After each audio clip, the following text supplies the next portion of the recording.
Welcome back, Internet, to the Play Some Video Games podcast. It's your boy, Dad Ninja Dev, joined as always by Donnie Eat, the Hype Reese, and Delvin. Welcome back, I guess, Cox. Gentlemen, it's been a month, and we're back up in here. I gotta say, I love the new theme song. It's great. It fits. It works. I'm really digging it. It's a little more upbeat. It's happy. Hopefully we don't run into any more copyright strikes. I'm tired of messing with that. That shit's a pain in the ass. So yeah, hopefully so we dumb. don't. It's dumb. Yeah. It's super dumb. If it happens, it happens. Then I'll just sing the theme song. Remember when we argue with Gabe over that dumb shit about music? No. You don't remember? I remember he came on our show once. Terrible job. Again, one of my biggest regrets. We could have done so much better. But we got sidetracked in the best of ways with some of this. He's a musician. He has his own music. And we were talking, I don't know, it's something about using music in videos or your streams or something. And I was just like, it's so dumb. Like, how can, and I still believe this day. He was arguing against me, but I still believe this because I remember at some point we got into a point where I was like, you can't stop someone else from playing your song. And he was like, I can. And I was like, no, like any club right now could be playing. Like, how would you even know? And he's like, but they don't have the ability. I was just like, if I'm sitting in my room and I'm streaming and I just have music on, like I'm just sitting here listening, like my iPod, like I could any other moment. And I get the whole point of like, if you're monetizing, right. And we were going down that path, but I just sit back and I reminisce of just like, I feel like it was wasted time that I had with Gabe over some dumb shit. You know, it's just like I would like to reclaim that time with him. I could have made so much better. I don't think so. It's just nonsense though. I think that's the true memories. The nonsense is where the good stuff is. Like, because I remember he was like, memory. Strip club can't play Toby Mac's song. I was like, they can though. Like right now, they could put that disc in. It'd be really weird, but they could. And there's nothing you can do about it. So why do you get to do it on YouTube? Like, I don't know. I've always thought that. I get it. I'm not trying to take people's music, but I don't know. It feels dumb to me. Like, I think at worst, demonetize it. Okay. Yeah. But don't stop people from playing the damn song. Yeah. Like, this is stupid. If it's not being monetized, then you shouldn't even have the ability to copyright strike it. You're not monetizing this anywhere. Like they would take videos down and like now they'll strike your whole channel. And you get you could lose a whole channel. That feels, I don't know. It feels egregious. It feels like a reach, man. It's like, come on. It's just like y'all ain't got nothing better to do. Because I press play on YouTube, now I suddenly can't listen to the music that I could right before I press play on YouTube. I don't know. That doesn't make any sense. Yeah, it's nonsensical. I hate it. It's dumb. Yeah. What are you gonna do? Shout out to Gabe. Yeah, man. He was great. Shout out to Gabe. I agree with him. Like, you stop you people playing your music? He ain't got no music. He got no music. It depends on the context of it. Like, I wouldn't want any chuckle fuck playing my music on YouTube. Doesn't matter. It's a product. Yeah. Like, AutoZone can't come and tell you, Exxon can't come and tell you can't use their oil. It's a product. You buy any product you want. It's a little different with music. I see. That's the heart of the disagreement. That's where we disagree. Like, I can't stop you from listening to it privately. But if you have 20,000 viewers on your YouTube channel, you're playing my fucking song. Absolutely not. Again, you don't want that. What does it matter? Yeah, you don't want that because now your song's out there. There's 20,000 people that have heard your song. They might ask, "What the hell is this?" As John 32 said, it can get a bad connotation with it. If it's somebody you don't want having that connotation with it. Again, if it's demonetized, I don't see the point. I can understand. Okay, let me ask you this. Let me ask you this then. Here's maybe a test. I like to put things in tests. You're walking through the park. There's a person there with a picnic. They just happen to have one of Gold Coin's tapes, and they're playing on the boombox. Do you think you can walk up to that person and tell them to turn their boombox off because it's your song? That's differently. But it's not though. But it's 20,000 people. The only difference is a computer. The only difference is a webcam. It was what is a block? The only difference is a webcam. All right, hang on about this. Let me ask you this then. Okay. You're walking through Central Park. There's a person there with Gold Coins tape. They're playing the boombox. there's a person 10 yards away from that person live streaming on their phone about how the day they're having at the park, but your music is in the background from that other guy playing it. Do you get to strike that video? Take that video down? Depends on what he's saying. No, it doesn't. It doesn't. Yes, it does. And Dev, But he's not playing the song. Dev, this is what we did with Gabe for like an hour. We did just this. Because what you don't want is people associating your music with stuff that they shouldn't be associated with. Again, somebody takes your music and like, hey, of course. But again, you have no control over it. You put it out there. It's up to them. But you didn't put out there in that context. That's it. Doesn't. There is no context. It's a product. Right. There's no context for that. There is no context. There is always context. If this person says this is my theme song, sure. But if it's just in the background, and I understand what you're saying because like John 32 says, if I'm making songs and Trump is playing that at his rallies, I'm like, look, I don't want you doing it. I get that. Then you pull it down. That's such a different stage than you somebody cannot just want on the it, internet. But to be able to forcibly stop it, I think is a reach. There's an overreach. It's your song. It's your music. Delvin, you got to turn your mic. But what if they bought the CD? They bought a license to use your music. Just like with if they bought your CD, then they bought a license to use your music. Just like with video games, you buy the license, but you don't necessarily own it. Right. But the company can't take it away from you just because they don't like you. Like, all right. So, okay. Let me change it, Delvin. The next Ubisoft game, Black Flag, Assassin's Creed, sends us a copy. Okay. Right. Do you think they could just take it away from you for streaming it? Like, no, it doesn't send us a copy. Sorry, I mean, just you go buy Black Flag. You go and buy it yourself, and they put it in, but they don't like you. They don't like your Twitch channel. You think Ubisoft has the right to come tell Delvin Cox that he can't play their game that you paid for? If I violate the terms of the agreement. No, there is no agreement. Like, you bought the game, just like any other customer streaming it. But they just don't like you doing it. But that's not always the case. Usually when people have, I feel like that's the same test with the music. Like the game is the same test. There's people out there. There's channels out there that I'm sure these companies don't want to be associated with. But they can't stop that person from buying Mario and playing Mario game. They can't stop from buying it, but they can stop from streaming certain things. I don't think they can stop them from streaming, can they? They have. Just for playing the game. Just for playing it? They can say you can't do it? They do something that they find inappropriate. It happens all the time with streamers. I've never seen that happen. If they let's say now again, I'm not that into streaming. They've taken somebody's license away for playing a game? Not license, not from playing the game, but from streaming the game. How? I don't think you can stop someone from streaming a game. They'll take your video down. How? You're not violating any rights of YouTube. I'll give you an example. Hot YouTube streamer. She's streaming a Mario game. Yeah, but her nipple is out. That's breaking the YouTube agreement, not the company's agreement. We're not even going there. See, you're adding extra things. They still can take it down. Again, without but not the game company. The game company isn't taking it down. Hang Twitch. on. That's a violation of Twitch's rules. Delvin, company can take it down too if they feel you're doing something inappropriate with their. I want you to color inside these lines, okay? Stay in this box. You buy Assassin's Creed Black Flag Remake. Okay. And you start playing it on PSVG's YouTube channel. Okay. But Ubisoft says, we don't like Delvin. And you think they just get to tell you that you can't stream the game that you paid for? But there's always context to that. No, you haven't broken any other rule. You are just streaming it. But usually there's a reason why they take it down. They're not just taking it down to be taking it down. Right, but you own a license for the music, Chelsea.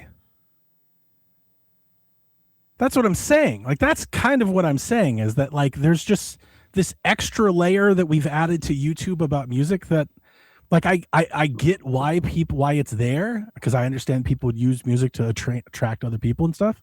I just don't think, I don't know, it just feels somewhat frivolous. Like, it doesn't apply to everything else.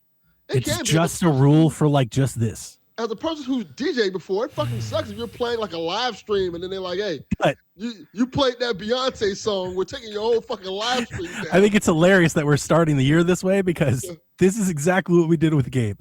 Instead of talking about the glory days of MTTG or anything like that, we just talked about this for like an hour. Fantastic. But great.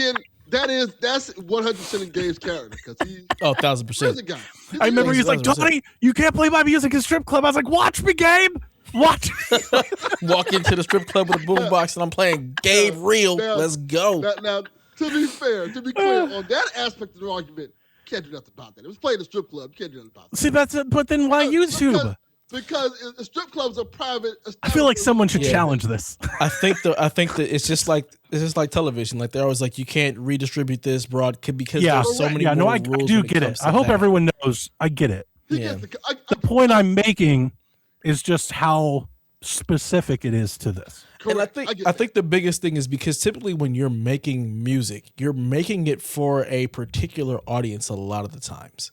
And if you have somebody who you don't feel you've made this music for, and they're against everything you stand for and why you made this music, you don't want them to have the ability. Right, but you still can't stop them from listening to it. You can't stop them from listening to it, but I don't want other people to see you with it and then it becomes somewhat associated with you. Sure. And I get that from the context of the artist. I can understand that. But I also see where you're coming from. Like, and for me, I'm like, you know what? It's one of those things like all press is good press. Like I think what it comes down to is that it's not like a law. It's not infringing a law. These are YouTube's terms of service, and to play in YouTube, you have to abide by their rules, right? So like, it's not fair, right, per se, quote unquote. But that's kind of what that is the gist of my argument. Is that to both of our arguments, I think the perfect example of it is Donald Trump and the YMCA song. Oh my God. Like he took the song. That's the funniest thing ever. No, they need to let him keep doing that. The fact that this man goes around dancing to a gay anthem is hysterical. It's like this. It's the most ridiculous thing ever, right? Shit ever. And they tried to stop it, and they can't stop it because they don't own it. They don't own it, dude. Listen, Delvin. They just took a fucking country. They give up on the song. They did. Jesus Christ. Oh my God. What happened while we was going? I don't think you're getting that song back. Hey, Nah. I don't think you're getting that song back. we came back with an extra country. Let's see how we can distribute this oil. Like what? Right. We got to protect the oil. We got to take this country. It's ours now. What? Oh, he's not even trying. He's not blatantly. Yeah, and it's we hilarious. Are going to run the country. Like you've got Rubio. He's like, we got to have a regime change. He's like, oil, just oil. Just screaming over him. We got two presidents in this country now, and one of them should be in jail. It's the wrong one. Yeah. Remember he just pardoned the other one for doing the same thing. Right? Yeah. He 100%. Oh my God. It's been fun, boys. It's so bizarre. Like I just feel like I'm in the Twilight Zone. About just stealing Greenland. Oh, we're gonna take Greenland. Oh, I'm going to Greenland. I'm gonna move to the 54th state. I'm gonna be there when Russia lands on this damn beach. Yo, bro. Oh my God. The world is in a. How the hell are you, boys? Fucking great. I've had a wild 2 days, but I'm doing good. Well, tell me about these wild 2 days, Delvin. Let's hear about it. There's nothing to talk about. Just for reference, we're about to geek out about some white shit, so prepare yourselves. It fucking sucked. Like it was bad. Like what was it? Okay, we'll start off with I think it was Friday. My fuel pump went bad on my car. Oh God! Of course. I think it was Thursday or Friday. It doesn't How matter. big is that? Like a measuring cup? Yeah, I was gonna say it's got to be like it's like a dropper, it's tiny, right? I can tell you like a little baby dropper. Just tip, tip, tip, tip, tip. I can tell you how big it is. It's $700 bigger. It's like an IV. Now, is that the cost for the part, or the cost for the part plus the labor? Part plus labor. Okay, so the part is $20. The labor they're charging you is $680. Pretty much. How hard is it to replace on that little car? Is it like? Oh, it's hard. Is it? The guy who was doing it thought it was easy. Yeah. But he realized he looked up the wrong version of my car. Oh my God. Because he was like, yeah, did you just go out in the car? Some cars, it's like these are things I've learned with cars over the years is to keep up on fuel pumps and timing belts and know where they are, know what they changed. Because like, and when my first truck was this old Mazda truck, I changed the fuel pump myself. It was one of the first things I ever changed. It was kind of a bolt-on. It was a pretty easy thing. But then I got that Mercury Sable out front, which we've had to use this month that I bought for cheap during COVID. I had to replace the fuel pump on it. Fuel pump is under the timing chain, under the alternator. Like you have to take half that engine apart to replace the damn fuel pump. Yeah. Yikes. It's a huge, it's a pain in the ass. That's what he was talking about. That's how you had to do mine. Yeah. Like, yeah, and your car is a micro machine too, so it's even harder. That sucks. Yeah. He was like, oh, I didn't realize this was going to be this difficult. You were like, well, you already quoted me first. Gotcha, bitch. Yo, bad. First cocksucker. Too bad.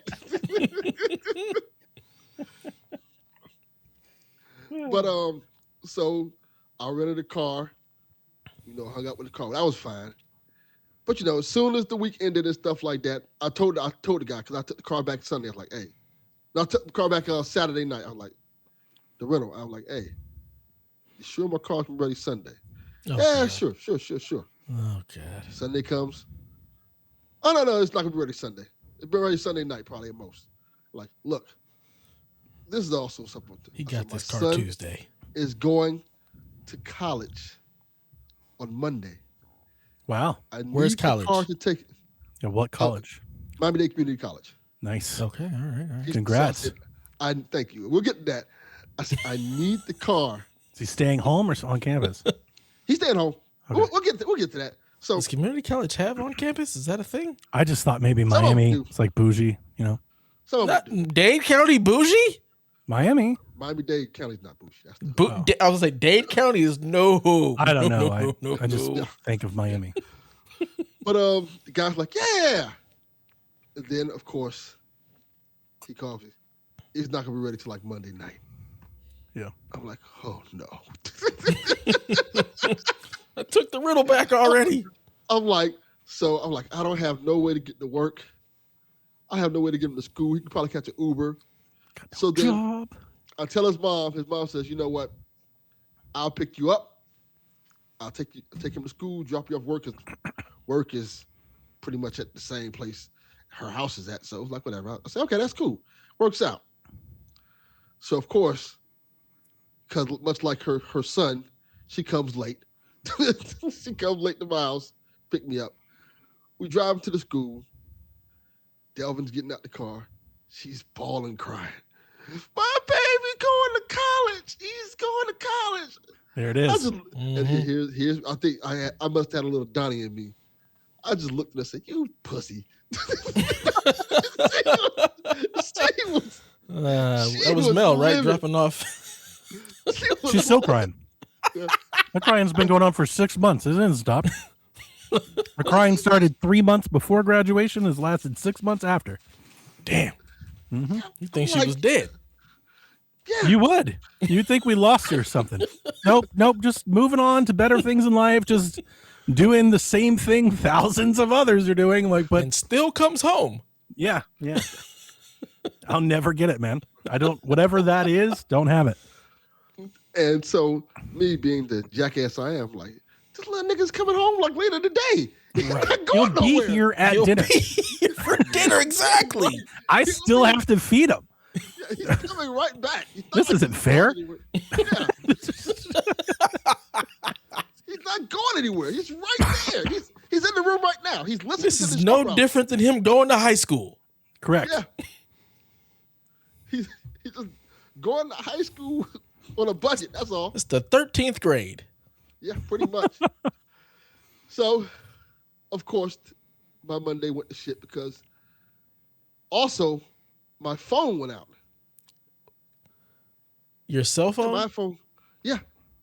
Oh, God. What it was doing was, every time I turn it on, it'll cut back off. This is an iFail, correct? Yes. Damn. They're trying to So get you an now upgrade. I have a conundrum. Yeah. You got that right. They had an obsolescence date hit. That date rolled over. 1/1/26. That phone's went. All my Samsungs still work. Every single one of them. They just executed order 66 on your head. All right, all the batches from this year, off. That's exactly what happened. So I'm at work, and for my job, I need my phone. And it's like the first week of the month and stuff. Like we went back to work the 5th. First week of the month, people are trying to call my phone like crazy. People are pissed. I'm like, my phone doesn't work. I'm like, fuck, I got to get another phone today. And of course, the days for my car's supposed to be ready. I'm like, my car's on the other side of town. I don't have a car to get to my car. And then I got to go get another phone. So I called the guy. I said, you know what time my car's gonna be ready? I'm ready like after you get on work, 6 o'clock, 7 o'clock. I'm like, fuck. God damn. So I'm like, all right. Takes a lot. I'm like, okay. It's a lot of labor. Sounds like more than $700 worth of labor. Mm-hmm. I say, if I get off work at 4, I can get to the phone shop, get a new phone, then go get the car. I was going to do this by Uber. My ex-wife got home early. She's like, you know what? You do a lot. Wow. Mm-hmm. No, not that. Oh, yeah. She For called old time's sake. She's like, you do a lot. So just take my car, go get the phone. You do a lot. I'm going to help you out today. Yeah. Today. Once in a while, I'll throw you a bone. Go take my car, go get your phone. You can go check on your car, then bring my car back to the mall or whatever. So like, all right, cool. 4 o'clock comes. I'm getting ready to close up. And of course, as soon as 4 o'clock comes, our owner comes in. God damn it. Want to talk about the properties. It's 4 o'clock, sir. We're closed. That dude did not leave, I kid you not, till like 5:30. Why? You got office space. Yeah. You got Lumberg. Got to talk business. Got to talk the books. You got Lumberg. Got to talk the books. Lumberg. Fuck What's happening, Delvin? Yeah, I'm going to need you to come in on Saturday. Yeah. How'd you let this man talk to you for an hour and a half? He's a Jesus man, Dan. Delvin is a bitch. Talking about Jesus. Oh, See, no. Dan, once I said that. Oh, no. How about Jesus? Once I said that, Dan knew what time it was. Black dude talking about Jesus, it's going to be your salvation. While. Yeah. He's a great guy now. He's a great guy. I like him a lot. But when he gets in that Jesus talk. Gets on that soapbox, it's a wrap. You ain't leaving. That's what's wrong. You should have been like, you should have started walking to the door as he came in and walked out with him. Yeah. Like, that's the move. That's the move. Let me add some more context to that, Dev. Jesus guy, ex-military guy. So you already know them conversations. What I don't. What are these conversations? These are some of the most long-winded black people. But what do they center on? What is the conversating? Anything. Yes. Anything. Whatever they want to talk about, family, it's military. going to just go. Sounds like conversation with my father-in-law. He's military, wasn't he? Yeah. There you go. So We that. We had a fun time with that. And then add a preacher to it. Yes. Pretty much. All right. It's just full-blown MAGA then. No, he's not. He's the opposite. Okay. Yeah, not MAGA, but just the same. We're going to just talk. I'm going to not we. I'm going to just talk. Does he hit you with young fella? A little bit of that. Oh. He's telling you about he's gonna give you like the lessons of life. Yeah. As a black man, the things I should do. Yeah, I've had a few of those. That we should do as black men to unite each other. He is doing something pretty cool. He bought this is one of the things I want to tell about. He bought a farm in Texas, and it's 3 acres, and 1 acre is his house that he says he doesn't want. So he's gonna just tear it down and build another house there. He has stupid money. Yeah, fuck you, money. Crazy. Yeah. The 2nd acre. I love that he kept your day longer to tell you about what he was doing to his house in Texas. Because that's what these people do. This is what they do. Dude, you gotta end that and be like, I don't have time for this shit. That's what I said. The move is to walk out as they're coming in and just keep walking. Take a phone call. The door. His phone didn't work. He couldn't take a couldn't phone call because his phone don't work. Exactly. I guess you're right. Damn. You're right. Doesn't work. Can't take a phone call. But the 3rd acre, he's building a farm on to feed the homeless. We thought that was pretty dope. Nice. That was pretty cool. Sure. But yeah, so I find a guy at 5:30. The guy says, "Oh, the car's ready." I'm like, "All right, cool. I'm gonna shoot down there." but also I forget. You have the other car. Yeah, that's not even a problem. That's not really a big problem because the repair shop is not too far from my house. Like I can literally walk there. Okay. So I would just need the car to drive to my house and I just walk to the repair shop and get my car. I figured you'd take your son, have your son drive the other car, but cool. Does Devin have a license? He has a restricted. We still working off his driving stuff. Okay. Okay. But yeah, so I forget this is Miami traffic. So boy. So by the time I get down there, it's like 7:00. Damn. Exactly. So I get down there. I get to keep the car from him and stuff like that. He shows me the part and all this good stuff. You know, that's the thing that the mechanics like to do to show you that, to prove they did some work. Here's the part. Like, you know that ain't the motherfucking part. You put it off some other sedan. Don't lie to me. Look how bad your part looked like. Yeah. All right.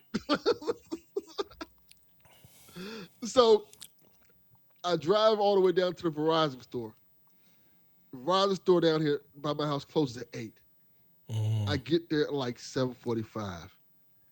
And I know these motherfuckers saw me coming like, fuck. You did to them what was done to you. Yeah. Yeah. I was going to try it. So I get in there, I tell them the situation. They're like, we don't have no phones. What do you mean we don't have no phones? Like, we don't have any phones. We have no phones to give you. Like, please leave. All the phones, we don't have any phones available right now. Only ones we have, like the older ones.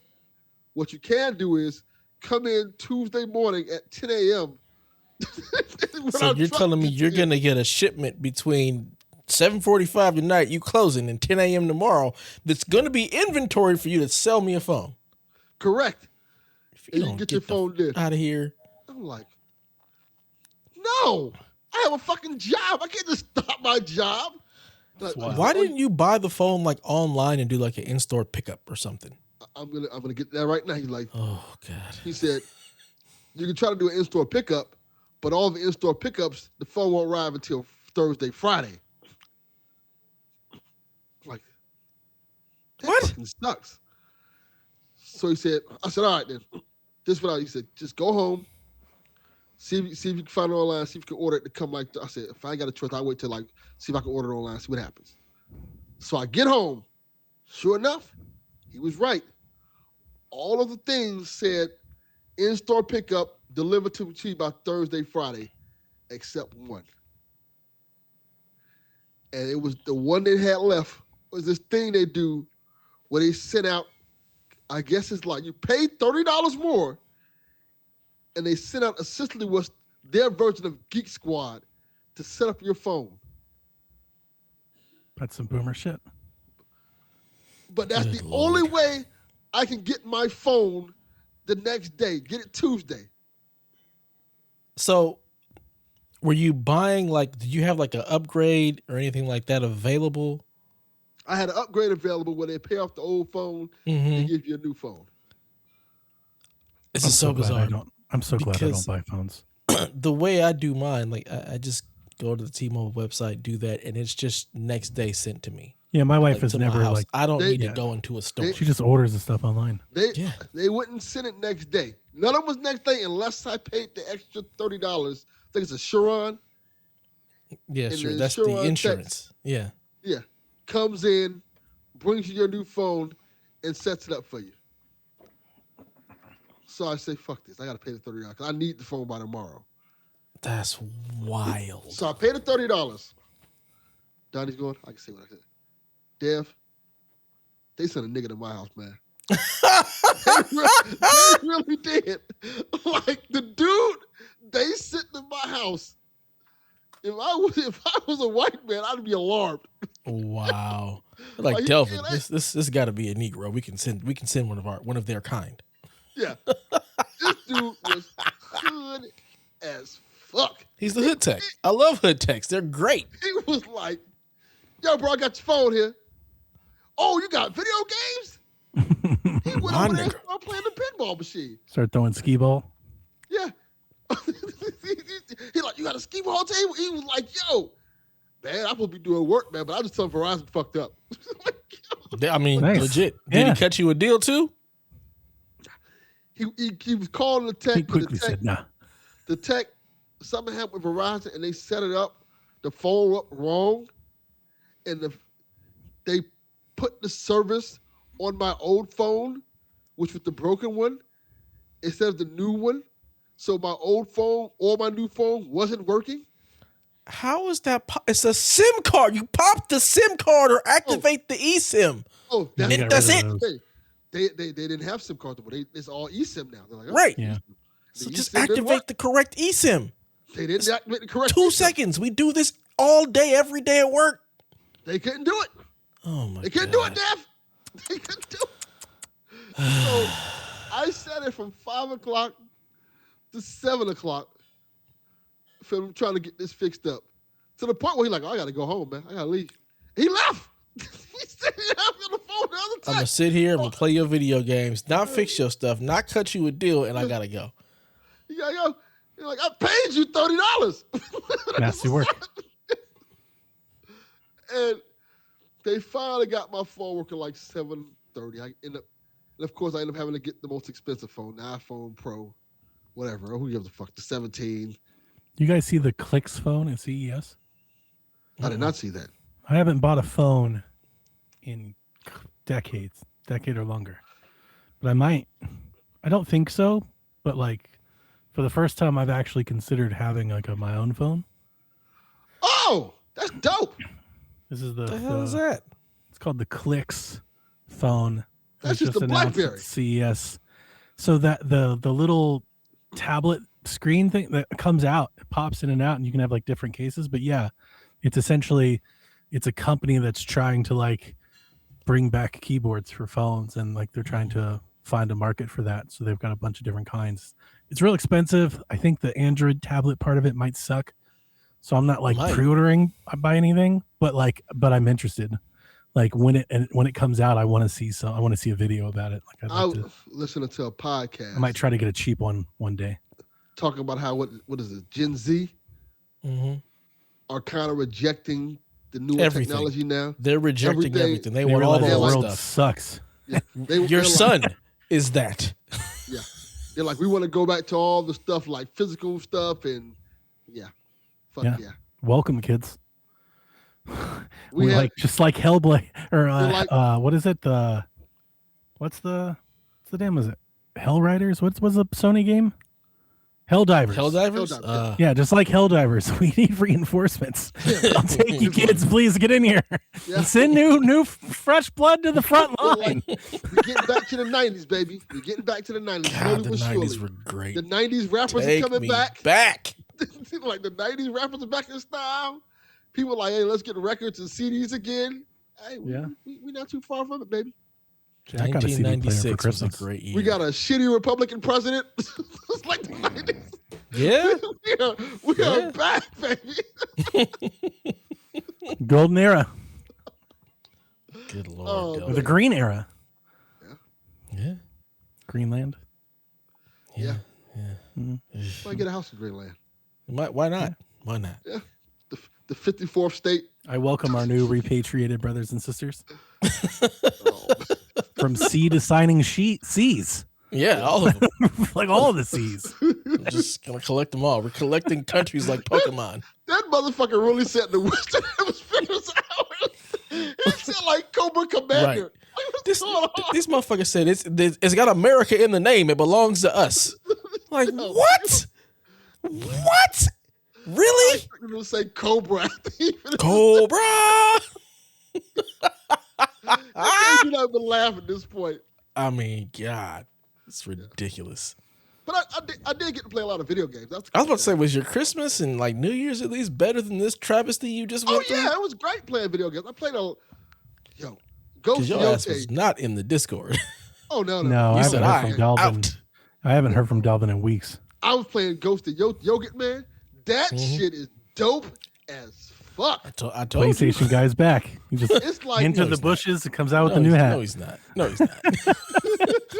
motherfucker's still Nintendo. He ain't no PlayStation gamer. Pretty much. They just put it on Switch too.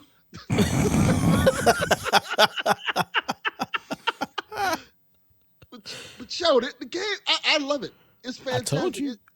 it's essentially just like it's Red Dead 2, but just with samurai and ninjas. It's dope as fuck. Just wander around and watch stuff happen. You it's wander fucking around, great. much like with Red Dead. You wander around. You can like go build a campfire, and then people just randomly walk up to your campfire, and they'll tell you stories, and they'll just want to fight you. Like, yeah, I know who you are. I want to kill you. And you just get to do. It's just random. It's like a lot of random cool stuff just happens in the game, and then these cool like mini like samurai stories that it kind of brings to you. That kind of feels like you're watching like an old like 60s Japanese movie and stuff like that. It's a really dope aesthetic to it that I really like. I like it a lot, man. It's incredible. I told you. I'm just glad you finally got there. Yeah, I had time to play it. Now, who would have thought? All I needed was time to play games. Take some time off and you play games. Who knew? I'm like 20 hours into it. I can't stop playing. It's super dope, man. It's really, really good. I'm excited. Play anything else? I played too much shit to name. Same. I played the Marvel Cosmic game. Same.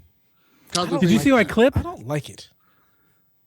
I like it. Oh, I love it. I posted a clip. We beat the shit out of somebody. I don't know, some boss fight, but like once I got the hook of the controls and I had to play with a couple different characters to get like a tandem that I really liked. But once I did, whoever that bot, I beat the fuck out of that. I was like essentially air bouncing the person for like an hour, just back in between two characters, like playing tennis by myself while Jack threw shit. Probably with Beetle. It was pretty funny. Like it was like I posted it and even had like randoms like comment. They were like, "God damn!" I love that game. It's fun. It's a lot of fun. I'm playing as Iron Man and She-Hulk. I like She-Hulk. Me too. Is my favorite. I forgot who. I think I started with Iron Man and Storm. Didn't like Storm as much. Yeah, I don't like Storm. Unfortunately, I thought Storm and Iron Man were too close. It was like too much of the same. I needed different. They are. So got She-Hulk. Jack was Wolverine, I think, in Spider-Man, and we were going co-op. I don't like Spider-Man either. Wolverine is good. I like Black Panther. Black Panther and She-Hulk are like my favorite. I play as Black Panther and Captain America. So with Iron Man, like or with She-Hulk, like I'll do like the splash, and then Iron Man will come out of nowhere and like uppercut. It goes in the air, and then She-Hulk could grab him, like throw him, and then like Iron Man will come through the other side of the screen and knee him. It's like, man, this dude doesn't stand a damn chance. Can't get a punch in. It's great. It's really beat good. The shit out of this person. It was fun. We played. We only played it the one night. We played it for about 2 hours, I think. We haven't played it since. I don't know if we'll finish it, but it was a good night. It was a fun time. Yeah, I'm definitely gonna finish it. I like it a lot. I like the fact that if you play as certain characters on certain stages, it changes the story. That's really cool. I didn't know that. Yeah, it'll kind of highlight who you should play with on the certain levels. Yeah, that I those saw. Story beats, so that's how you know. Okay. And they give you story beats particular to those characters, which is really cool. I like Power Rangers more. But fuck I'm trying to think. Wow. Yeah, I think I'll probably like Power Rangers more. I think the droid thing is really cool on Power Rangers. I think there's like a part of it that's just like it's, even though the tandem stuff is cool, like the MVC stuff is cool. I don't know. I think we just played like a lot of them. I like the Power Rangers that had like it broke up the stuff, and just like generally like I don't know. I think I just popped really hard for like being the Megazord and shit. I thought that like those moments for that game was really cool. The Megazord sections in the Power Rangers really good. It's like a childhood dream come true. You know, like I don't think I've ever had that experience in any Power Ranger game throughout history. Well, you know, they're always like fighting games and stuff like that. Yeah. Well, even like but even the good ones are just like, you know, like clones of other games and stuff. Yeah. There's like 2 good ones. Yeah, there's like 2 good ones. But yeah, man, I've been playing a lot of stuff, man. There's a lot of stuff I've been playing. It's just really good. I've been playing the Mortal Kombat collection, which is, you know, that's fun, of course. I'm surprised you don't have a Mortal Kombat arcade cabinet yet. I almost got one. I mean, why? You got the collection now. You need that, and you need NBA Jam, and then you'll be complete. I have the small NBA Jam one. You need a bigger NBA Jam. The tabletop 4-player. Yeah, might be. I got the Terminator one now, which is pretty cool. Nice. Because, you know, when we found out that they were going out of business, and apparently they got bought, so they're not going out of business anymore. So there's that. Yeah. So I got that one over there, and I had a pretty good Christmas. Now speaking, I got a lot of books and stuff that I want. I Because what I do I told this before. I make a list on Amazon and say, buy me all my things. And they bought me a lot of stuff. Delvin got me the Milestone Compendium for Milestone comic books. So that Dev know what Milestone is, of course. Mm-hmm. Nice. Those Milestones, Donnie, is a black comic book company that was around, kind of like it's in part of DC now with all the black superheroes. Yep. Like Static Shock comes from there. Yeah. He's like, who's the hell is Static Shock? Just a black superhero, man. Just Black Panther. No, that's Marvel. Green Lantern. If he's a DC character, they only have a black superheroes. The DC only. I'm just saying. You said I brought the first two things came to my memory. Yeah, it's got ones. DC only have electrical power, but black superheroes. Cyborg. It's true. Cyborg. Yeah. He's cool. I like Cyborg. I'm surprised you don't know Static Shock because he had a cartoon show. Are you? Are you surprised? I don't know why you're surprised by that. That doesn't surprise me in the least. But I would think Donnie would watch cartoons in the 90s. So. I did. Just not that one. Which one? Static Shock. He had his own cartoon? Yeah. I've never heard of that. It went on for like 3 seasons. Donnie doesn't watch superhero shit, period. I watched the Batman, the animated series. And Static Shock was connected to that show. And I watched Dragon Ball Z. Yeah, it was. I watched Dragon Ball Z, and I watched some of the X-Men series. Some? Not all of them, but I remember certain storylines or seasons, I guess, that I got into. He appears in Justice League Unlimited. I think more than anything, the animated series, though. Yeah, but I don't think I ever had the stability to watch the same thing at a set time over and over again. Oh, that's all. I watched TV as a kid, but only when I had the opportunity. Right. So if I was at I remember if I ever went to my grandparents' house, they had TV and I'd sit there and watch TV all day because they didn't care. I'd sit right in front of the TV. But for a lot of my childhood, with my mom, early childhood, we didn't have television. We had briefs of having TVs or being somewhere with a TV. Well, that's some poor shit. So I mean, it's I don't want to I don't always want things to come back to that, but that's being real. So I watched the animated show, I watched Batman, I watched X-Men, but when I could, the idea of I watched the same thing every Saturday at 9 a.m. for 5 years, that was an opportunity I never had. Because I remember when I was a kid, even when I was at my poorest family members' house, they bare minimum they have a black and white TV or some shit. Hey, Delvin, you don't have a TV. Come on now. Yeah. I had a friend. I had two friends. In third, fourth grade in Country Brook, which is not a great place at the time.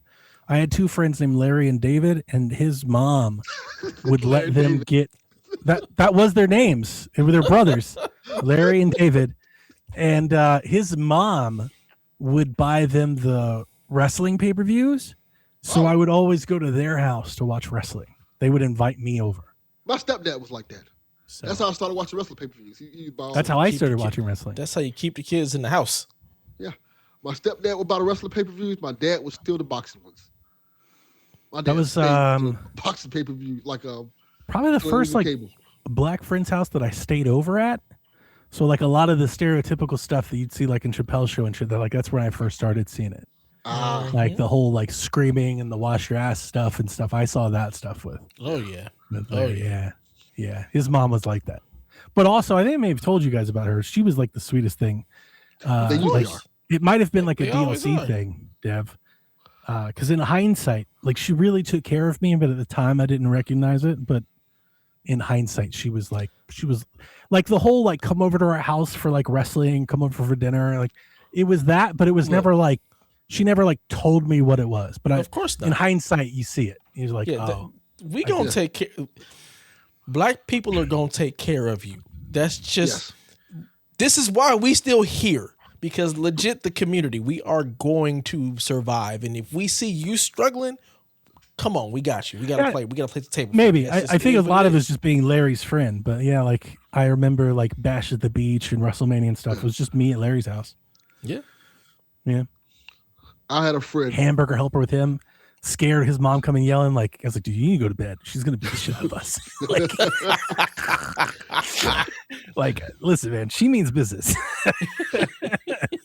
I have a friend. I have a friend who runs a convenience store, and he told me that his mom used to always tell him, if you ever get in trouble, go find your black family to help you out.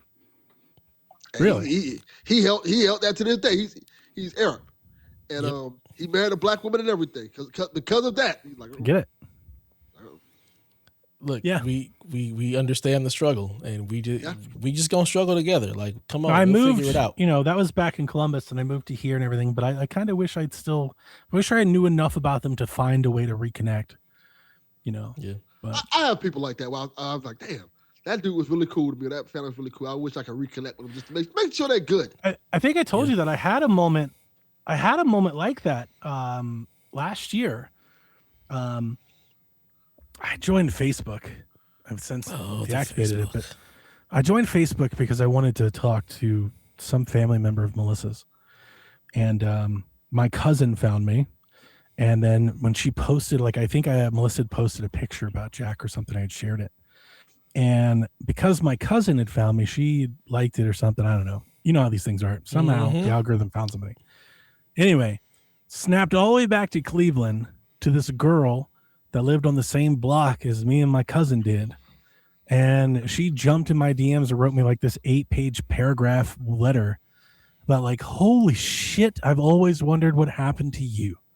What happened to you? What happened to your mom? She's like, it's a blast from the past. We've talked about you for years.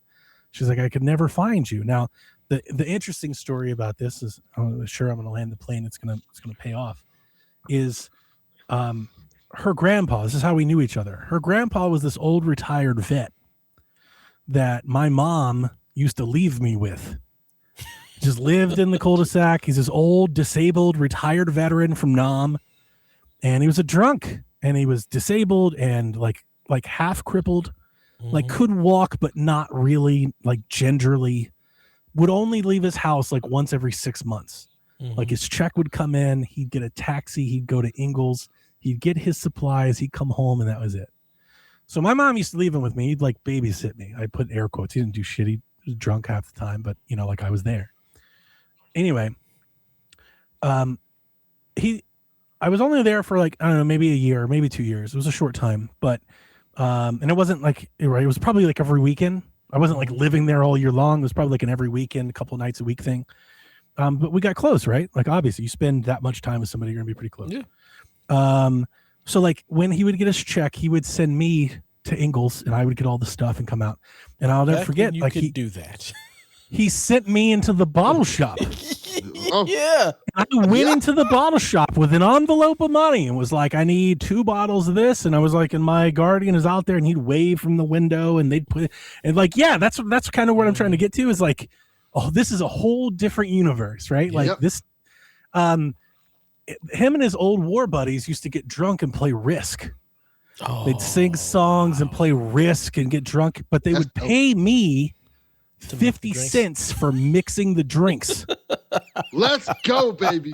Delvin, this is how I afforded to buy my first video games. Tecmo Bowl, the NES, the pawn shop, the sweeping the shop. Yeah. This is how I bought my very first video games, is I bartended for this drunk group of old veterans. And he had this cat that he named Catman. and so I kind of lived a year with this old veteran and his cat Catman. His name was Jack. Oh wow. And that's who I named my son after. That's awesome. Dope. And when his granddaughter, who remembered me from the 1-2 times she came to her grandfather's house, and this strange kid was there living with her grandfather. Who the hell is this? Remembered me. She remembered my mom, where I come from, and she said it's been in the back of her mind forever. Wow. She's and she was just how are you? What are you doing? And she's like, oh my God, I saw your son. He's so adorable. And I was like, his name's Jack. And she was like, I'll never forget, she sent me this picture of her, immediately, almost, misty-eyed. Mm-hmm. She was like, tell me you're not about, I was like, yeah, That's why his name is Jack. That's Jackman. Awesome. That was the guy's name. We called him Jackman. His name was Jack. And that's who Jack is named after. So it is funny. Sorry to take, a little bit. That's a fantastic story. That's a great story. This is why we're here. Who cares? That just happened to me like 7 or 8 months ago. Wow. Yeah. Just out of the blue. It is weird. We have this. Yeah. Yeah, and here's the thing. I don't use it. I don't have friends. It's basically, I had an account for Marketplace and this one event that Melissa had that I wanted to chime in on. But yeah, it was for that alone. It was pretty cool. Yeah. My dad, he passed away, back in June. And apparently, because my sister is on all the social medias and the Facebook, he had several brothers and sisters that we had no idea were in existence. So they saw some post or whatnot from my sisters, reached out to her, found out my dad passed. And so apparently I have a bunch of uncles and aunts that I never knew existed. My family's about to get bigger. I'm going to give you their numbers. I said, absolutely the fuck not. Yeah, I'd probably do the same. I don't know them. I don't need to know them. I said, there's literally nothing. It's not going to be like JV's family and just go hang out with the in-laws? Hell no. Just, hey, what's going on? That shit was blowing my mind that day. No. And they're in Cleveland, and I am not the let's get on social media or let's get on and talk and have a conversation. I don't know you. I don't need to know you. I'm good. So this is why, I'm good on Facebook, because that's the last thing I need is somebody being like, hey, how are you doing? I'm good. We ain't talked in 20 years. We don't, there's no Don't need need to talk no more. no new friends. No new friends. I don't have the mental bandwidth for any of that. So I will, no. I legit found my best friend from high school.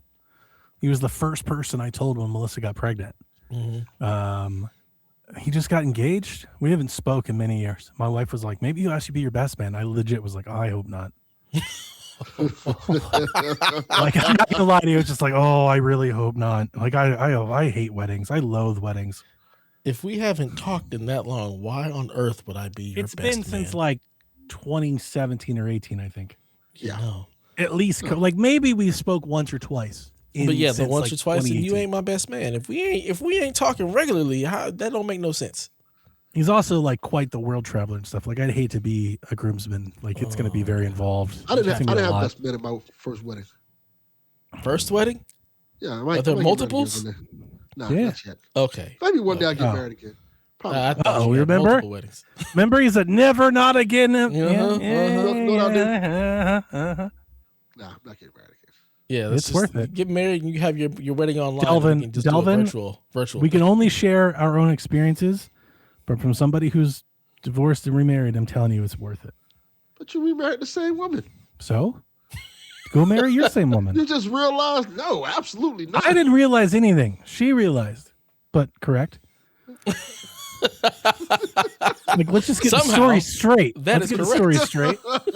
I didn't realize a damn thing. I knew the whole time, but I've got a friend of mine at work. He's older. His name's Terry. Terry just got divorced. His wife took him to the woodshed, and he's rightfully, very angered and deeply part of the He-Man Woman Haters Club. That is one thing I can say. So he does that a lot at the office, and every time he does it, I just feel compelled to chime in and be like, guys, I know why you're doing that. I know why you're saying that. I'm just here to tell you that I am married of however, I don't even know how many years Melissa and I have been together. And I was like, and I couldn't trade it for the world. I've had the best couple of years here. The last, since COVID, but I want to say the last 2 or 3 years have been the best. The freaking break we just had at Christmas was the best. The best. It was such a good time. I could not fathom being alone. If something happened to her, I'd be in a real tough spot. Well, maybe we just go walk into this lake or something. I don't really feel all that compelled to stay. That's just keeping it 100.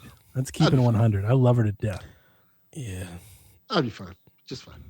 Okay. All right. Well, keep an open mind. Well, I'm playing Final Fantasy VII. You might get remarried. You never fucking shit happens. This motherfucker did play strange Final things. Fantasy VII. I did. I played the demo. What kind of timeline are we living in? Like this the demo. Man shit all over Final Fantasy for years. Decades. We told him you'd like this remake. He finally played it because it came to the goddamn Switch 2. Switch gonna give it to you. He has it on Steam Deck. He could be. He could have played it there many wants ago. that. But you put something on that Switch 2, and that red card box. Oh, it's got at $40, bro. At the best port, the best port possible. It's tempting. That red box means something, boy. It does. I got myself a full fat game key card. See? Hell yeah. That red box be meaning something, boy. Like that red hat means something to some people. Mm-hmm. I see that red box like, ooh. Make gaming great again. Yeah. Jesus Christ. I'm ready to get into it. Like, you know what? I see that red card. Maybe I will get this game now. And I am the exact opposite. I get that shit the fuck out of here. We'll see when it actually releases what I think about it. But I played the demo and it's good. Short. Yeah. I'm very curious. Use a little bit more. I'm very curious how long you'll last. Play it looked great. Like truly great. And it's not long. Is it not? That's good. I thought it was like 80 hours or something. Compared to Final Fantasy games, it's not as long as the other ones are. It's like, I thought it was super long.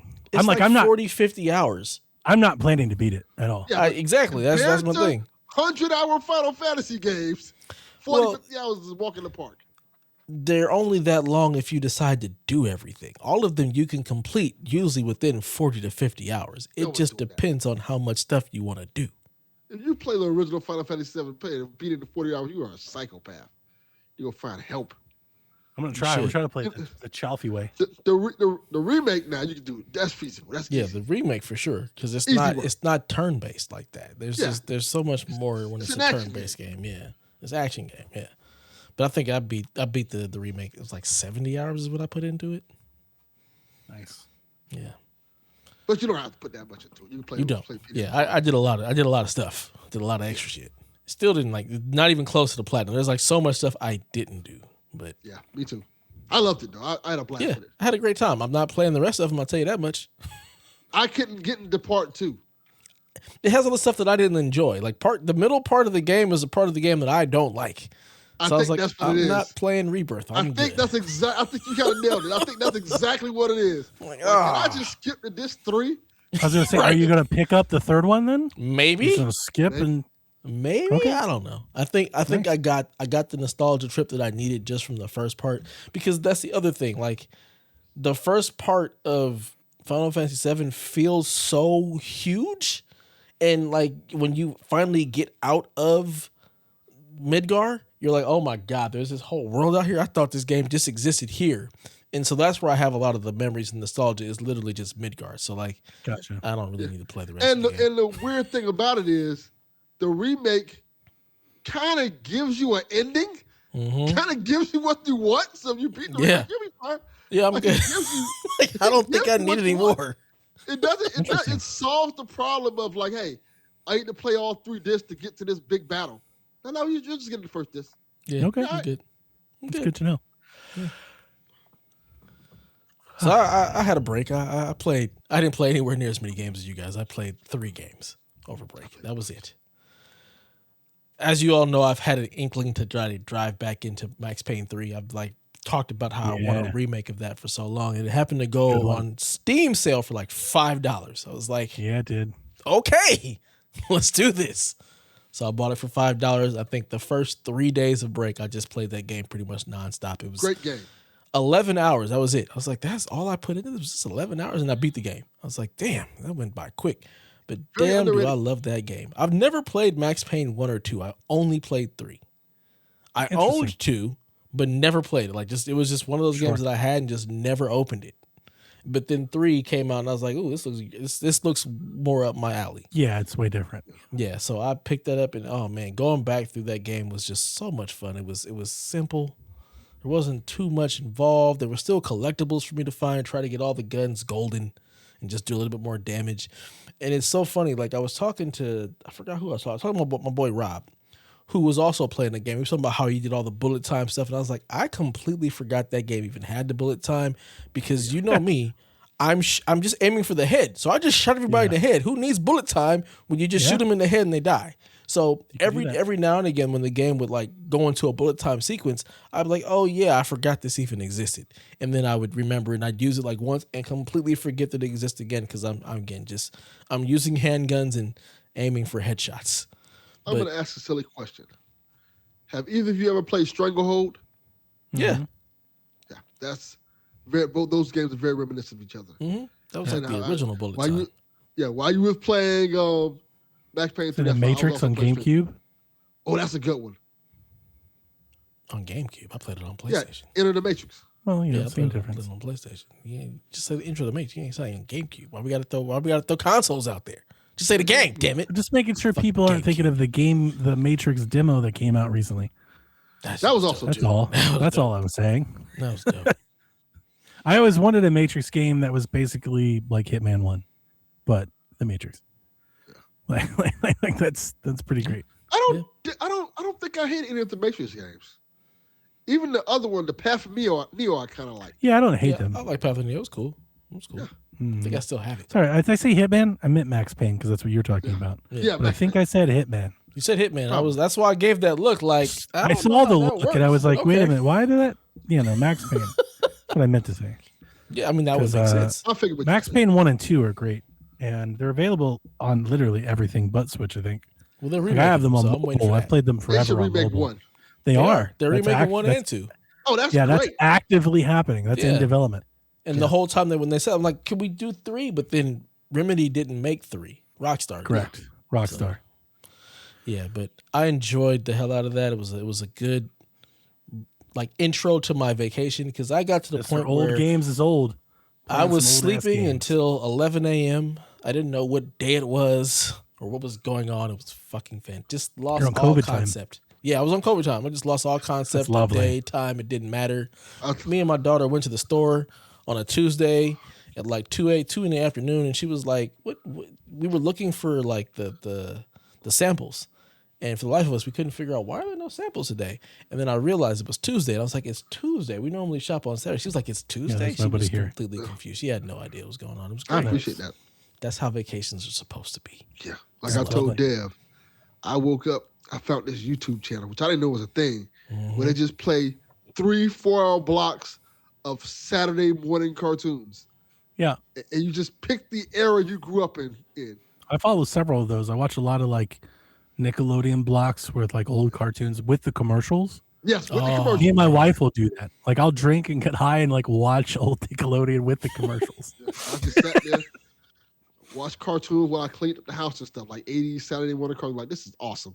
Yeah. They have Pirates of Darkwater because that's what I need. Ooh, yeah, they did have Pirates of Darkwater. Oh, and now we're talking. I have the DVD of that. That show is criminally underrated. It only had like 6 episodes. They just completely gave up on it. I don't know what that is. It's a great show. Yeah, because it only had like 6 episodes, but it was really good. But it's like more of a Nickelodeon. I like the old, like the Adventures of Pete and Pete. Oh yeah, I Afraid of the Dark. I've always said I love Rocco. I bought the DVD. Ren and Stimpy and shit like that. That was on sale for Black Friday. Are you afraid of the Dark? Powerpuff Girls. Powerpuff Girls, dope. I like those shows. Melissa will watch more of like the Rocco, the Rugrats, the Ren and Stimpy. She'll do more of that with me. She doesn't like Ren and Stimpy actually. They kind of a little bit too far for her. Yeah. But she won't do like Powerpuff or Dragon Ball Z or like any of the Cartoon Network stuff with me. She likes Dexter. She'll do Dexter a bit. Dexter is laboratory. I hate that she doesn't like the Powerpuff Girls because I love like, kind of binging the Powerpuff Girls, but she's just not into it. She's a Nickelodeon kid. Yeah, but not like anything action. She loves the Fairy Odd Parents. Oh, she loves that show. People like that show a lot. It's okay. No, thank you. No, thank you, friend. Yeah. Outside of Max Payne, I started my playthrough of Control. After seeing Control get announced, I was like, ooh, let me go ahead and get back in this. Look at that. I played it on PS5 too, because I played it on PC. I was like, let me see how it runs on PS5. Let's play with this lovely, lovely DualSense controller and get all of that. And it's fucking great. I'm at the ashtray maze. The thing everybody loves, and I'm just like, I don't understand it. It's incredible. Get it, but I'm actually at the DLC, so I've decided to go do the DLC portion of it instead of the ashtray maze. So I'm playing through stuff I hadn't played before, and it's all pretty cool. So I'm enjoying that At some point, I'll finish it because there's no fucking games coming out that I want to play. So I did that. And then I got into a game called Dispatch. Uh-oh, here we go. Gentlemen, let me tell you about this experience. This shit was fucking great. I finished it last night. Took about 16 hours. And I played it like I basically watched it. I didn't really. There wasn't a whole lot of Switch next week. Yeah. This shit is exactly what I've always wanted. It's a TV show. Is fantastic. It's a TV show. Like literally, I turned off. So there's quick time events during the cinematics. I turned that shit off. I said, I'm not doing no quick time. I just want to watch it. Because really, my whole issue with Dispatch was like, I just want this to be a TV show. I don't want to play the game. I want to watch a show. So I turned off the quick time events.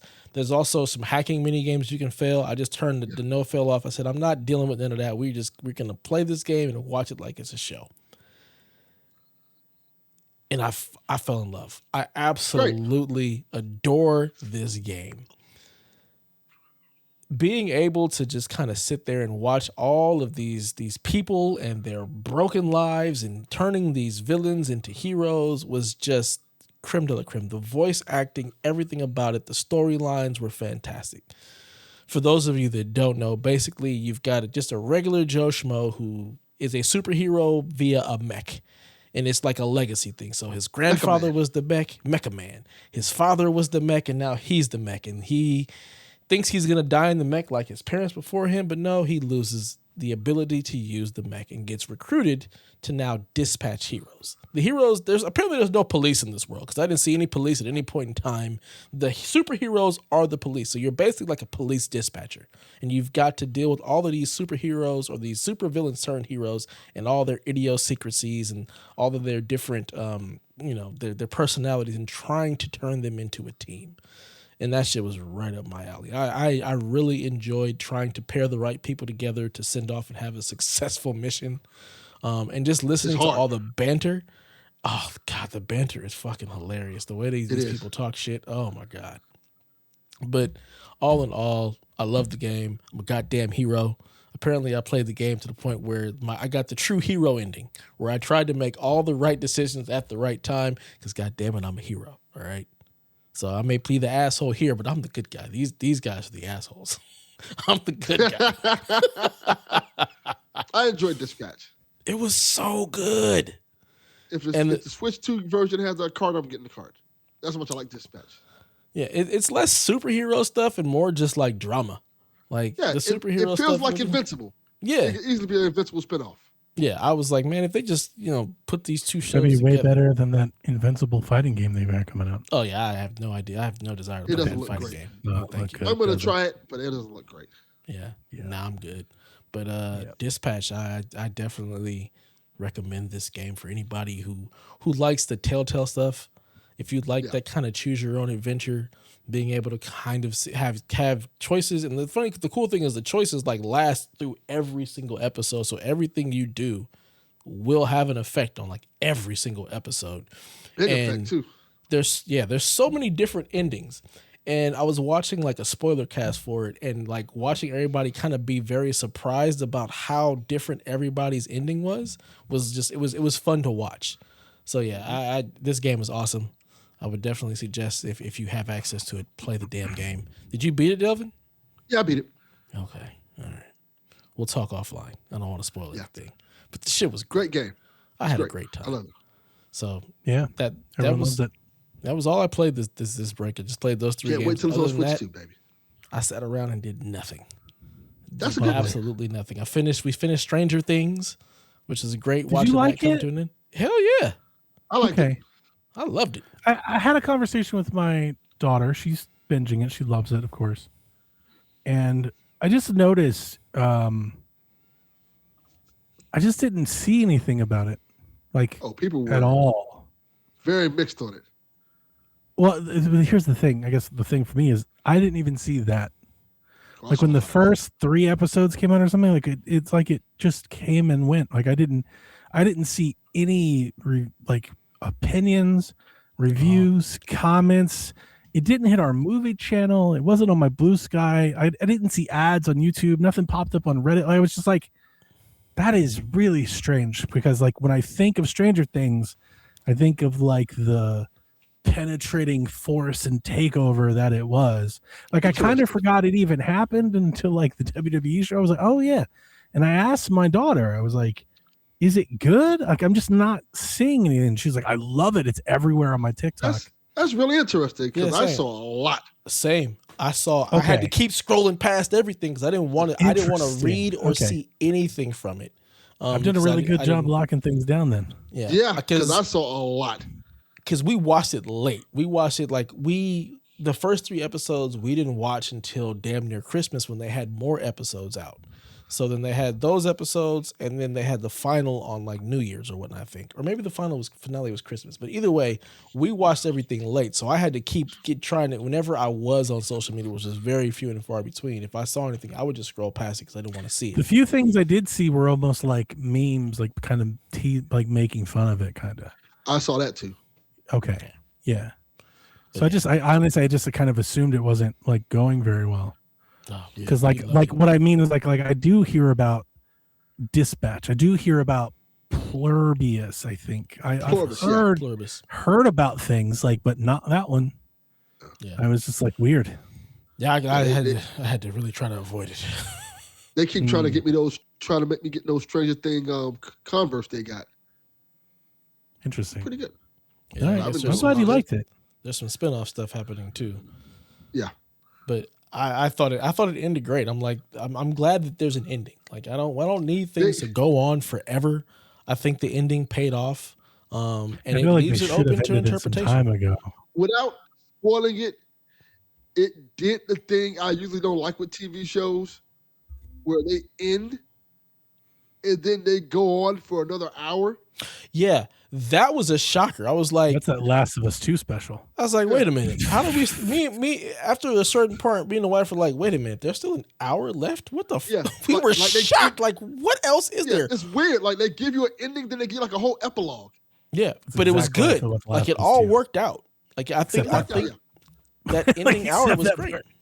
Yeah. It was good. I thoroughly enjoyed it. I'm glad it's over. And it's going to be one of those things where eventually down the line we'll just rewatch it. Same how we do with Game of Thrones. We'll let's get back in the Stranger Things. That I don't think I'm going to keep sticking with. I don't know where I'm at. I'm somewhere mid season 2 and just kind of bored.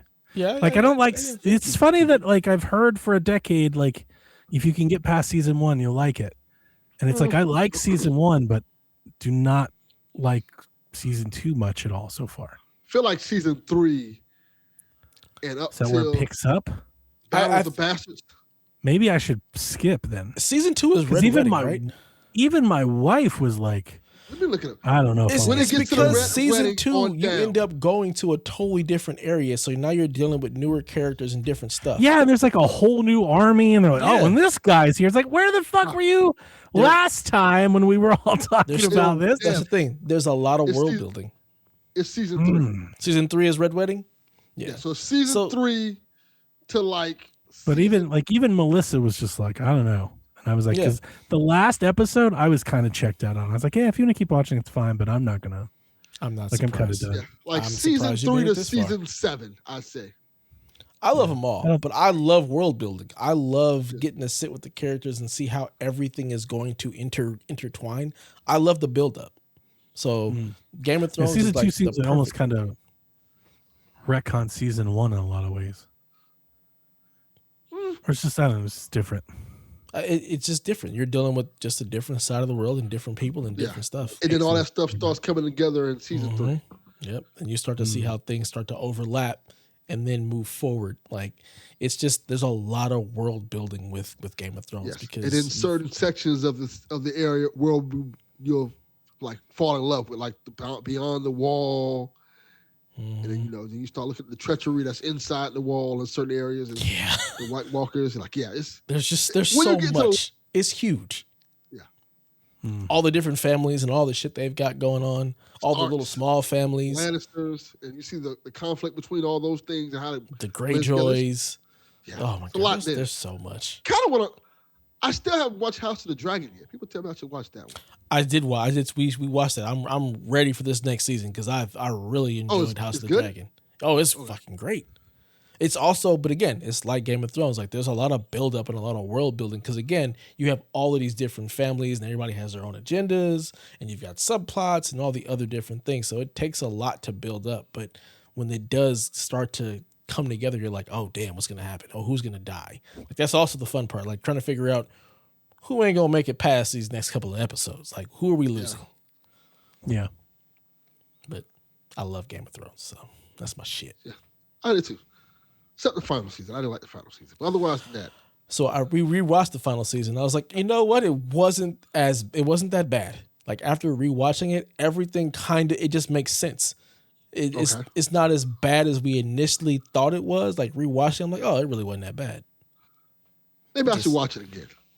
I say go for it. You know, take your nice little road down Game of Thrones. Go watch the mountain. Why not? Beat the shit out of what's his face. God, when he smashes that man's skull, Jesus, that was dope. Anyways, I played a lot of Star Wars Outlaws. Great game, and I like it. I gotta get back to that. That's a really good game. Super impressed with it on Switch, even for the state that it's in. But that's great. But really digging the game, like a lot more than I think I think that I've talked about on Shaq a bit. I think the controls are somewhat clunky, like just kind of unlike anything I've ever played before. But like the game is still worth it. Like it's very rewarding. I don't know if I'm going to finish it. I doubt it. It's got a lot of things about to come in, and I'm playing a lot of different things, kind of spread out. But one that I may just like constantly revisit for a while. Like it's really fun to jump in for a couple hours and get a piece, and then play something else. I played a ton of games. Like what planet did you get to? I don't know. I'm not. Did you leave the first planet? Yeah. I'm on multiple planets, multiple dogfights stuff. It's very good. Yeah. I like the space stuff a lot. So that's like the big game that I've been playing. I played a lot of Skyrim. I beat Wario World. Love that game. It's fantastic. You guys switch to. Played on GameCube. It's one of my favorites. I played Sonic Racing Transformed or Trans World, whatever it's called. That game is not very good. Oh, like it's fine. It's okay. But like I was pretty hyped for it. Especially like the whole like it versus Mario Kart and everything. I was just like, man, maybe they've got it. Like maybe they've nailed it. I was really expecting like a return to form. I guess maybe I had just higher expectations. I was expecting a stellar karting game. And I just didn't. Like it's very flashy, which I appreciate. And the new Switch 2 update is good. Like it runs well now. So that's not the problem. My problem really is like the racing doesn't feel like as tactile or as tight as I want it to be, like a Mario Kart game. And then on top of that, I really dislike the power-ups and the battling mechanics. Like all of it. Like all of the battling stuff. I'm like, this is just not, I want to say fun. I don't know. Like maybe that's too harsh. I just like not enjoying it. Like I just don't get that same sense that I get from Mario Kart. And maybe that's a pedestal too high to hold it to, but I feel like they went for that pedestal. They welcomed that comparison. They made that comparison themselves. And because of that, when I'm playing it, I can't help but compare the two. And I think you guys are woefully behind. I think people have spoiled the well on that game by hyping it up. Because a lot of people say, oh, it's better than Mario Kart. Yeah. And but even remember, like that was their marketing. It was. Like their marketing was, you don't have to have this, we have this, you don't have to do that, like we're doing this, like they went for that. They made that comparison. Yeah. And I think maybe all of that just got me thinking like, oh, this is like a really great kart racer. And I think it's an average kart racer, probably maybe above that. Like it's better than Nicktoons karting. It's like it's good, but it's not Mario Kart good. And like it a lot. Quite frankly, I still think Sonic All-Stars Racing is a better game. Like I you've heard me talk about that since the Wii U. I continue to write home. That game was really good. I love that karting game. And this is not going to like I bought Sonic Racing Cross Worlds to like be my Mario Kart on Steam Deck, and it's not. I'm still going to play either Sonic Racing or F1 All-Star. Like I'm going to play my other karting games because this isn't doing it for me. Yeah. Delvin Jr. still playing. He likes it a lot. He came in the room up there and told me that I think who was it? Pac-Man or somebody came to it now? A new character. Pac-Man just showed up. Yeah, and he was like, "Oh, this is dope." Like, "Oh, okay." So I guess it's still a thing. And he doesn't talk about Mario Kart at all. I beat Skate Story. Loved that game. If I had beaten that before we recorded our end of the year show, it would have been in my top 3 for sure. Loved it. Skate Story is crazy cool. It's just Devolver in all the best Devolver ways. It's very profound with almost, but at the same time meaningless. But like the skate mechanics, like I'm very excited to hear Chalfie play it, hear what he thinks about it, because I really dig the skating mechanics. It's not anything like, a Tony Hawk. It's not like a snowboarding game. Like it feels very grounded and like street tricks, and like you're really in control and like heavy in a way that I really appreciate. Like I just kind of really just dug the music, the vibe, the visuals, and the way the skating felt.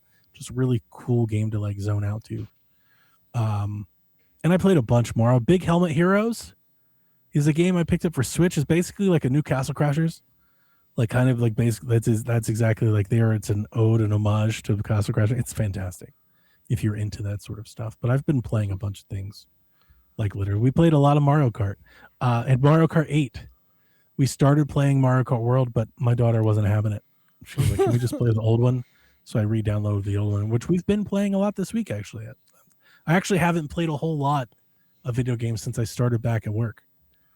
Yep, same. But very unfortunate.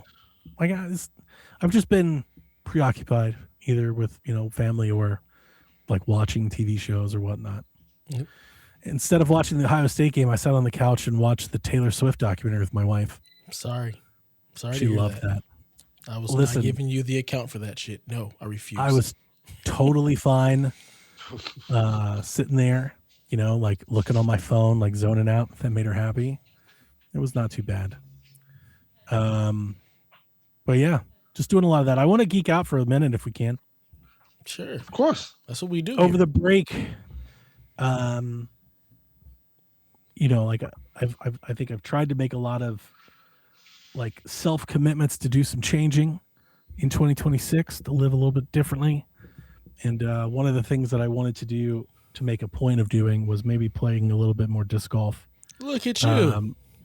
Maybe just to get out a little bit more, get walking. I've just been a little too sedentary over the years.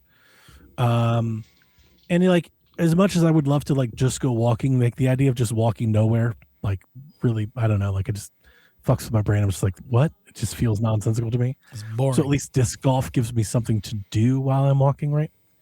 So I went out and I played a couple times, and I even met up with an old person and that used to know me back in the day. I've talked about it a little bit, I think, over the years, but like used to be really involved with disc golf. Like I have ran tournaments. I have raised, I did fundraisers for my old orphanage that I was in and stuff. Like was really involved. I helped build courses, specifically my home course. Like I helped build that course. So like it was a big part of me from like 2006 to 2013 or so. Part of your identity. No, I wouldn't say all that, but yeah, I was just like involved. Disc golf, golf. And then like my friends moved on, right? The people I played with. And then I moved across town. And I don't really like a lot of the courses that are nearby me. And I sure as hell ain't driving across the city of Atlanta to play disc golf. So like over the years, I just kind of stopped. Right? I just didn't. Like every now and again, maybe I would take the kids out like once a year. But like wasn't really paying attention to what's going on over there, right? So COVID happens. You guys are here. Like I'm working, heads down, vaccination clinics, everything. Like all of COVID goes by. Mm-hmm. And coming out of COVID, like I kind of generally like started to just like notice like, oh, disc golf like seemed like it gained some popularity and something's going on over there. It's pretty neat. But never like really dove in to get back in and like pay attention. So I start trying to reconnect a little bit here over the break, trying to figure out like what's going on, like what's the scene. Get the band back together. And just have zero appreciation for how fucking crazy this sport has exploded in like 5 years. And I only bring it up because I feel like, one, I want to give you like some of my experience, because almost like I almost feel like there's a part of me here that feels like a time traveler. right? Like I come from the past and I skipped everything that's happened, and now I've showed up and I'm trying to figure this out. Like I even went to Reddit and I was like, can someone explain to me like what, because like these two things don't seem to connect or make sense to me. Have you guys ever seen disc golf? Nope. I have. Okay, in person? I other than playing it with the kids at camp that we kind of made up some shit, no. Sure. I've seen courses. I've never seen anybody actually play or know how it works. What if I was to ask you to describe like what you think of disc golfers, what would you say? Lame. Oh, Dorks. Dorks. Lame. Yeah, absolutely. So when I got into disc golf, it's kind of a stoner activity. That sounds about right. That's also correct. Yeah. And it was like grassroots, I wouldn't say like very like local. But like, you know, like there's definitely a type. A lot of beard dudes, right? A lot of hoodies, but like half stoners, like kind of hippie. You'd see tie-dye. Like these are like kind of the sights and sounds that I would pick up on when I started playing back in the day. Disc golf has really grown up, and it seems bizarre to me because right now, if like when I started like looking into it, I can get into the Reddit, right, and I start diving into some of these conversations that are happening.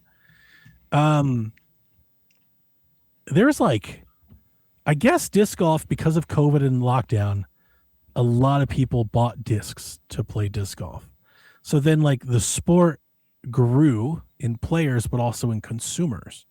So then I guess like venture capital came in and just started handing out like pro contracts and like, oh my God. Ultimately what I'm trying to tell you is that like disc golf right now, or not right now, like it's kind of collapsing right now, I guess, or contracting one or the other. But at a point in time, like there's like ESPN presentation and production I can't for wait to Saudi Arabia disc about that golf. Like Like happened. you can and like they talk and like it's just very professional. All of the guys are in like Adidas shorts and little polo shirts and they're tucked in and it's very corporate. Ugh. And for the life of me, I have a really hard time wrapping your head around like what happened. Like I get it that I wouldn't say the game grew up or it's not my time anymore. And what I remember was a long time ago and change happens. Like I get all that. But like these two ends don't seem to meet, in my opinion. Like it looks like a lot of like the demo right now looks like a lot of like podcasters. You know, it's like a lot of white bearded dudes. Yeah, that sounds about right. You know, see that. Sounds about right. Sounds about white. Sounds about white. That's what I'm thinking. It feels very different than I guess what it used to be, and there's a lot of conversation about that. And anyway, I don't really have a point to make out by the fact that it's just really different.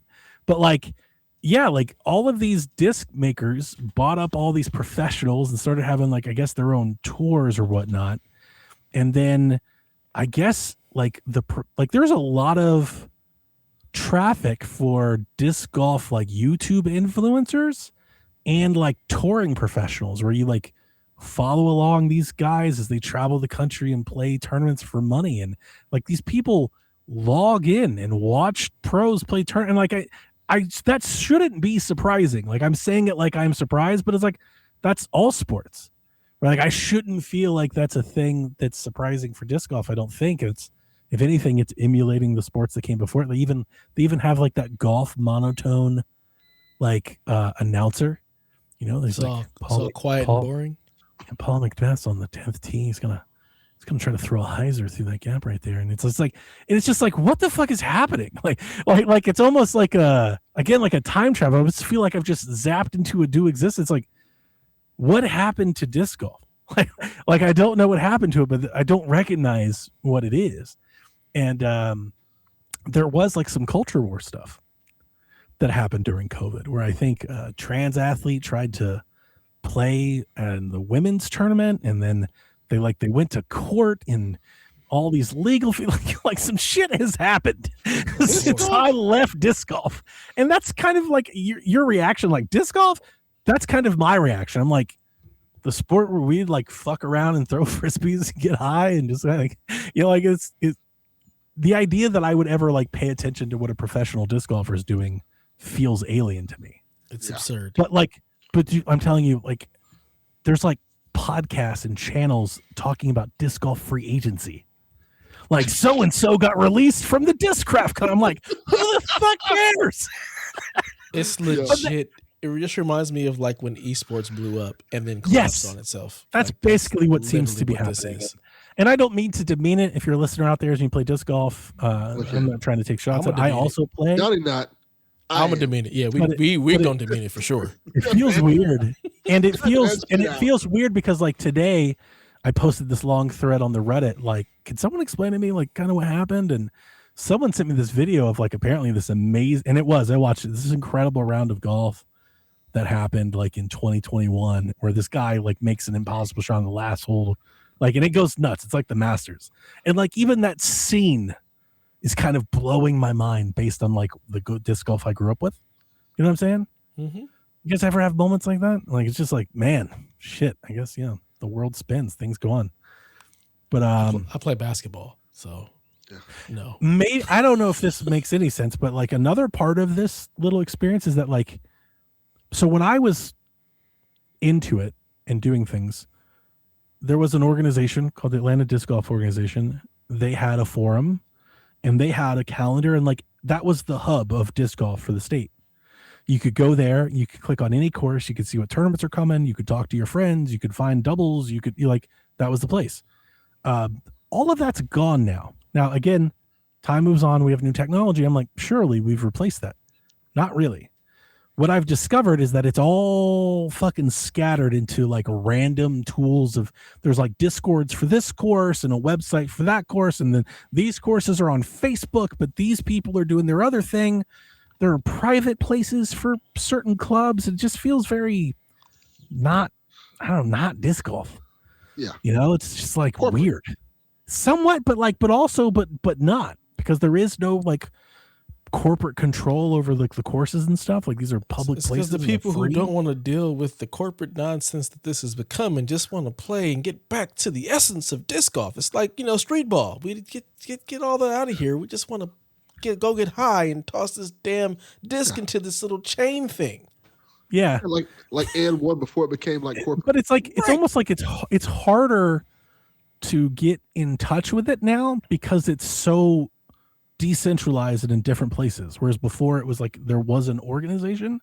And it's like, that's not just an Atlanta thing, that's a thing that's happened everywhere. It's because there's like rival apps and they've come, so like the these fact certain that places, there's organization in disc golf in general just blows my mind. Okay, so I'm not crazy here. Okay, that's ultimately what I want to say is like, it's just been a weird thing trying to reconnect you. I'm like, disc golf being a thing period for me is weird. Yeah, what's been a thing from your area?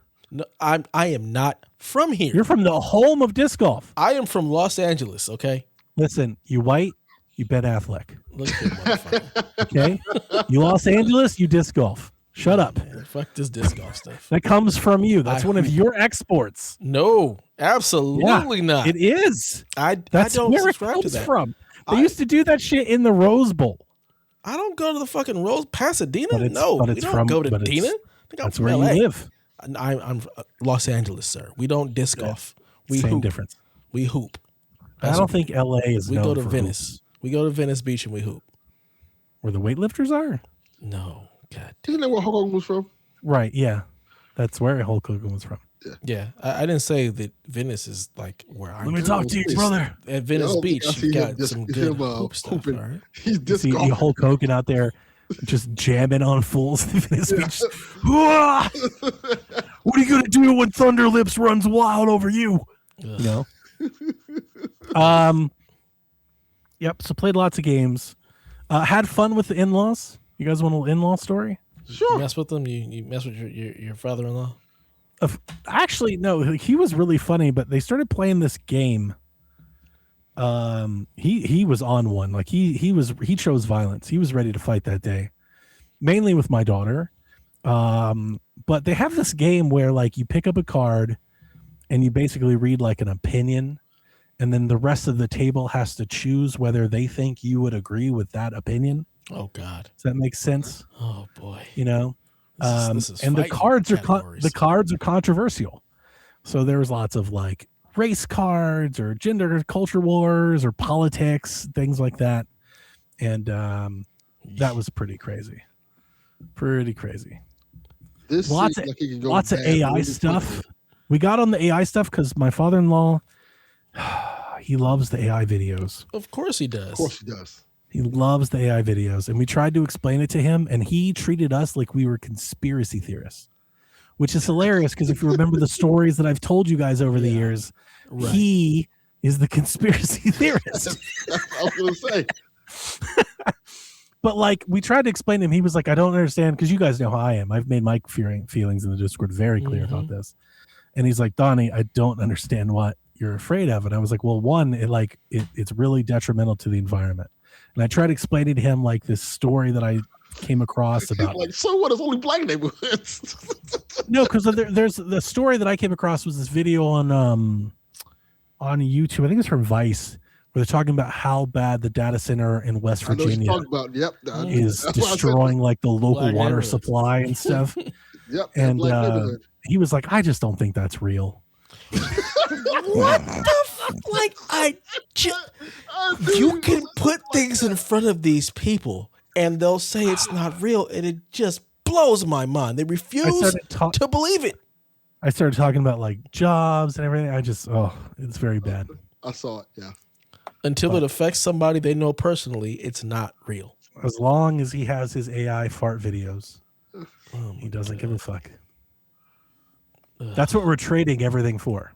The economy, our security, our place in the workforce, everything. We are trading it so we can have fake animal videos and fake boobs and fake fart videos. Just not like we are getting so little in return for what we're giving it. We should demand more. Returns. They're taking our money, like our revenue, our tax dollar, to make this thing to put us out of work. And they're like, here's some fake music. Shut the fuck up. If we keep them distracted long enough, they won't realize they're in a shack and sadly, starving. They're right. Yeah. Mm-hmm. So, you want to watch Martin Luther King fight against Tupac in Hell in a Cell? Here you go. Yeah. And not even that, in a celebrity death match. Yeah. Yeah. Kind of hate it. Kinda. I hate it. There's no kinda. You guys want to hear about some news? Why not? All right. Rest in peace to legendary game creator Vincent Pella, who passed away while we were away. Happened over the break. I didn't write down any notes, but my memory of it is I think he drove his Ferrari into like the embankment or something. Yeah. Very eerie, similar to the Paul Walker situation. Oof. Which is rough, yeah. Vincent Pella, basically, EA restructured their entire gaming business around him. Former creator of Infinity Ward, Call of Duty. Yep. The like legend, of course. Yeah. I'm curious to see what EA does moving forward. Who cares? They're owned by some Saudis. Who cares? That's also true. Well, I mean, I don't want to say like this is impossible to overcome, but like if things go south in future projects, I think a lot of people will point to this moment because, I mean, like they restructured everything around him and then he delivered. Battlefield 6, by all accounts, was it.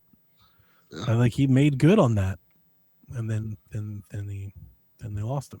So. Yeah. Also, since we're talking about rest in peace to Isaiah Whitlock Jr. Oh, that's right. We did lose him. Yeah, from The Wire. Mini show. Oh, famous black actor. Yeah. Lost Senator Clay Davis. Yeah. That was like New Year's Day, too.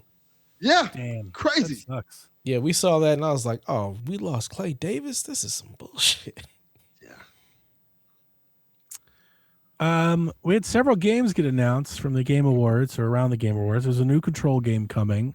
Let's go. There were 2 new Tomb Raider games announced. There's a new Mega Man game announced. Yeah. I'm not sure if you guys saw that there was a rumor surfaced, or not a rumor, leak surfaced of a canceled Mega Man golf game. That's interesting. But they canceled Mega it. Golf. And then I wrote down Fate of the Old Republic. That shit ain't excited for That's that. not real. That shit is not real. They announced that, like, oh, that motherfucker right there is like, not real. Why you showing me this? I mean, Dev, I know you're excited for the new control. Yeah, buddy, I'm ready. I'm praying that game makes it 2026 because I'm here to go jack up some shit in that world with instead of guns, I get melee. Let's go. I'm intrigued. I would say dare excited, but concerned after my Alan Wake 2 experience. Like I hope I couldn't get back in Alan Wake. Good and runs well. Well, the reality is it's not going to run well. Like that's just then I think I'm out. The reality. It'll run well eventually, but not at launch, especially not on the Switch too. The Ultimate Edition, like a year later. Yeah, that's.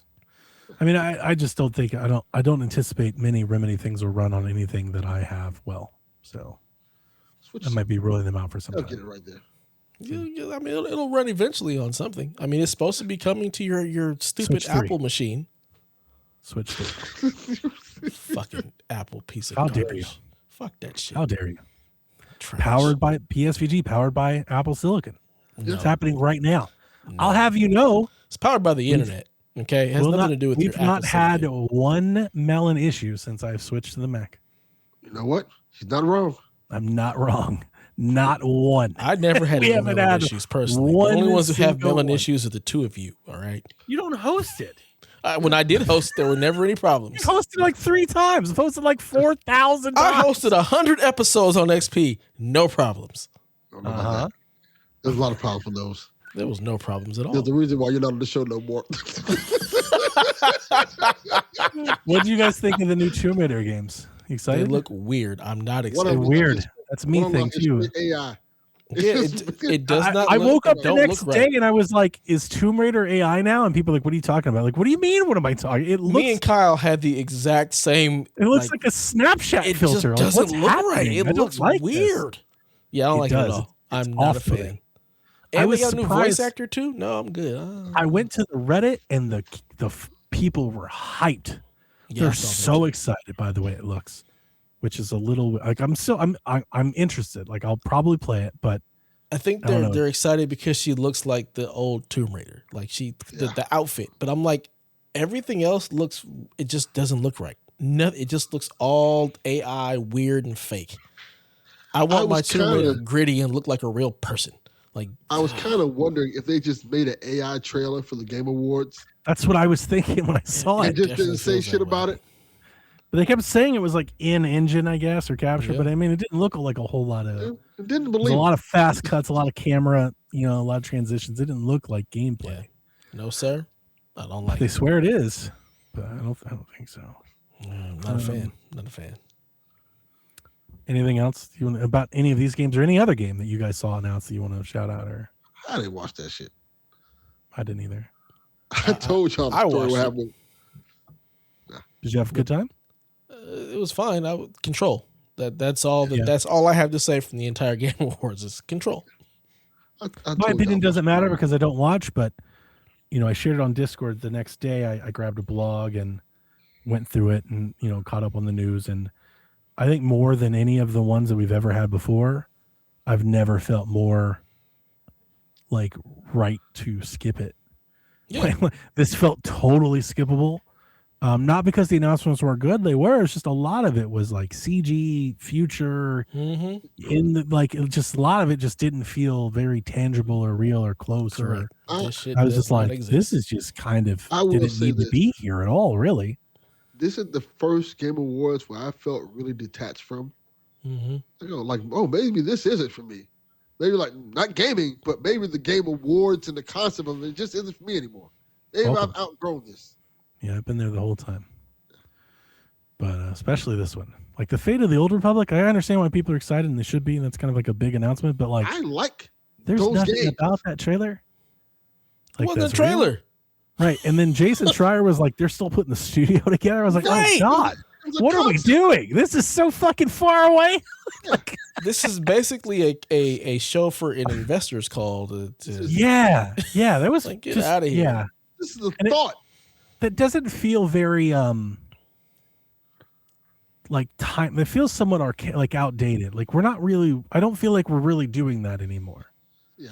Like every now and again, or especially if things go badly, but it feels like a lot of companies have caught up to this, keeping announcements a little shorter, or at least showing a little bit more up front, or like this whole like it's a logo trailer.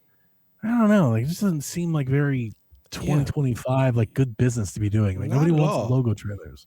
Especially with how long it takes to make games at this point, and how often studios get closed down in the middle of development. Yep. Go away. Like this was terrible. Yeah. And the last game that they showed off, I think it was like High Garden or something. It's like this weird. I forgot about it. People were big mad about that. I'm like, this is what you decide to end on, and it's coming out soon. And this looks like nothing nobody wants. Yeah. So they can keep that.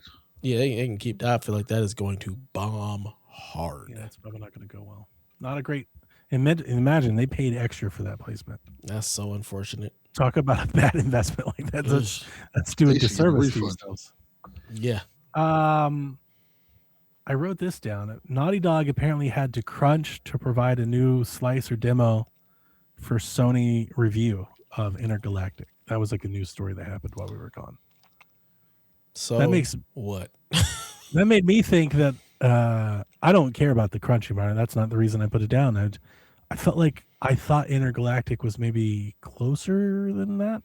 Yeah. I'm a little strange to be hearing, oh, they had to crunch to get a slice out. I'm like, wait a minute, we're doing slices still? I kind of thought Intergalactic was like, might be out this year. I did. Yeah, I did too. I feel like Naughty Dog ain't never done. So until it's the day before it comes out, I don't believe it's coming. Yeah, like this news story made me go, oh, never mind. Like I'll just put that out of mind for a while. Like that, maybe I don't think it's coming out this year at all. Nope. 2028. Wolverine comes out this year, right?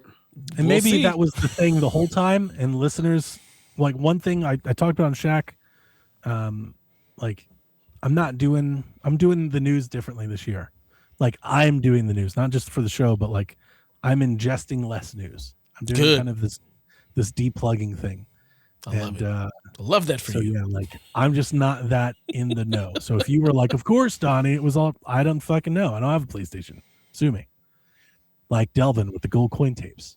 Take that up with YouTube. Yes. 007 First Light was delayed into the GTA window. It's been delayed to May 27th, 2026. I'm kind of excited for that game, but it's also they announced the PC requirements. Yeah, which don't make any sense. It's not even that they're high; it's that they're only based on. They don't show anything for 4K or 1440p, just 1080p. And the requirements for the card, it's a 3060 Ti that only has 8 gigabytes of VRAM, but it requires 12 gigs of VRAM. Like, how in the hell are you going to say that the requirement is 12 gigs of VRAM, but the card that you're recommending doesn't even have that? It don't make no damn sense. What that means? A TPR showed up. Flight sim. This fucking. Of course. You might get booted out of the 8. You're out of the 8. We're down to the Welcome 7. to the 9. All right. Well, yeah, if you're interested in First Light, I'm really not. And I wouldn't be surprised if it gets delayed again. I feel like, especially like maybe the Switch version, I don't know if they're farming that port out or doing it internally, but I feel like this might be a candidate for like the Switch version comes later. But I feel like they're coming in a little hot. Like it doesn't look bad, but it also doesn't look like it's ready to launch anytime soon. Like when I have seen bits of it, it doesn't look like ready. You know what I'm saying? Yeah. Yeah, I'm here for it. That's cool. I want to play it. I'm going to go shoot some people as Bond right in the face. There was a lot of discourse over the month we were gone about video game hardware sales in November being the lowest ever since 1995. Do you guys care about that at all? I mean, everybody already has a Switch. The Xbox sucks. And the PlayStation is 5 years old. Everybody has one. And they're all more expensive than when they came out. So this is no surprise. Yeah, doesn't surprise me at all. Kind of go back to what I said. Keep bringing up the prices. Less people are going to start buying this stuff because they can't afford it. They actually cannot afford it. Yeah, all the people that would have bought one in year 5, they were looking for it at year 5 at $300, $200, not $550. $700. Yeah. That's true. Not And I when think the we price talked is about that going on, up. we talked about that on Sweet Hangs, and I think all that's fair. Like the price, the economics, the times, like you can factor all that in. Also, for at least the other two consoles, they're old. Mm-hmm. Yeah. A lot of people that wanted to buy one have probably already had one. Yep. And it's not a cutoff from the generation before, so a lot of people that didn't feel the need to upgrade because they just play Fortnite, they still haven't felt the need to upgrade. And then I didn't say this on Sweet Hangs, but I think it bears witness because I saw Christopher Dring, everybody's favorite Xbox hater. He posted something last week about, I think Xbox had the worst ever sales record in the UK. It's down like 40% from last year, which if you've been monitoring, it's been down 40% for like 4 years in a row. But so like this is at like an all-time low. So I'm wondering if you just take an entire entity out of the picture, like Xbox, like could that just be the difference? Like if you go back to any other year and just remove third place, just take third place out, like what happens? That's a really good point. Because it kind of happened. I also wanted to, I didn't care enough to look into it enough to find out because, again, I'm not doing that anymore. But another thought that I had is, are they counting all consoles or just the 3 consoles? Because I would make an argument now, there's a lot more consoles to consider. Are we counting people buying Allies? Are we counting people buying Steam Decks? That's a really good question. Or are we just counting Nintendo, Xbox, and PlayStation? Because one of them has vacated the space. Yeah. And it kind of makes sense why they've sold, not as many. But it is bad out there. I don't mean to lessen the metric. It's not going great. These are all valid points, though. These don't have, it's not a good litmus test for the future. Like if you're expecting these companies to make a bunch of new games and consoles at a time when the consoles aren't selling, the prices are going up. Like that math doesn't math. Yep. So we've seen this for the last 2 years, and unfortunately, I think we're probably looking at another long year of layoffs and closures. Yep. Yeah. Unfortunately, no more having the Series S sitting in the checkout line as a quick grab and go for $100. Funny thing is, and I talked to you guys before we left about how I planned to give Jack my PC, and I did. And pretty strange, just by happenstance, every one of his friend group got a PC for Christmas. Look at that. That's cool. I gave Jack mine. His other playing companion got one. His other playing companion got $500, which he used to buy one. But by the end, all 4 of them are now PC players in like 1 weekend. That's beautiful. But because everything that's going on, I told him, I was like, hey, just put that Series S under your desk. There's no telling. We might need that at some point. It's not going great out there. Let's just hang on to that for a little bit. You never know. Jack, play Dispatch. You have it in a Steam family. Just play it. Don't ask no questions. I'll let him know that. I'll let him know that. I actually don't think I have. I'll let him know that people Thank like you, it. Nathan. He's all about that. He's all about that PC experience. I love it. He's really into it. I showed him how to check his temperatures and everything, and which is not even a thing because now the BIOS is working and the new he clicks on a game and it gets a little pop up. It's like, now switch you to performance mode. I was like, well, that's that motherfucker. Where was that for the last 2 years? But yeah, he's living his best life. He's up there screaming on his phone. Got him a controller. He's plugged in and everything. He's digging it. Why is he screaming on his phone? Like, you have Discord. That's what they do. And headphones. Yeah, they get on the Discord and stuff. My biggest issue is Discord right now on is the computer. I didn't make him a local admin because this is his first PC. Let him break it. He's only ever had a Chromebook, and I'm just a little scared of. I don't want him just freely installing anything he comes across. Oh, that's a learning experience. Break it. At least reformat. Now you've lost everything. At least until he gets used to it a little bit. Oh man. But the byproduct of that is all of these damn games require admin to update, admin to launch half the time, the cheat engine. I'm like, oh my God, this is driving me mad. Yeah. So I may have to just for my own bees, but I'm trying to be somewhat responsible and not just letting him loose. Gotta let him break at least one PC. it's expensive, man. Like that's it's still an investment. But he can't break it. You just just don't want it to be reformat it. Full of malware or some shit. That's fine. Delvin Jr. That's fine. Just reformat it. Look, viruses are easy. Okay, you just. I don't want him halfway down some emulation rabbit hole, and then Dad, I broke it, and I just don't want to deal with it. I just want it to work. You don't. Here are the instructions on how you reinstall your OS, son. Next time, don't do this shit again. But he likes it. He can do everything. Like there's like 2 games that he can't play natively on Xbox. But outside of that, I think he can do everything else. So Lovely. Pretty cool. Speaking of, that's not me and Dev. That's my alarm system. Yes. It's every night at 11. I know y'all what y'all every night at 11:45. My home alarm goes off. Valve discontinued the LCD Steam Deck.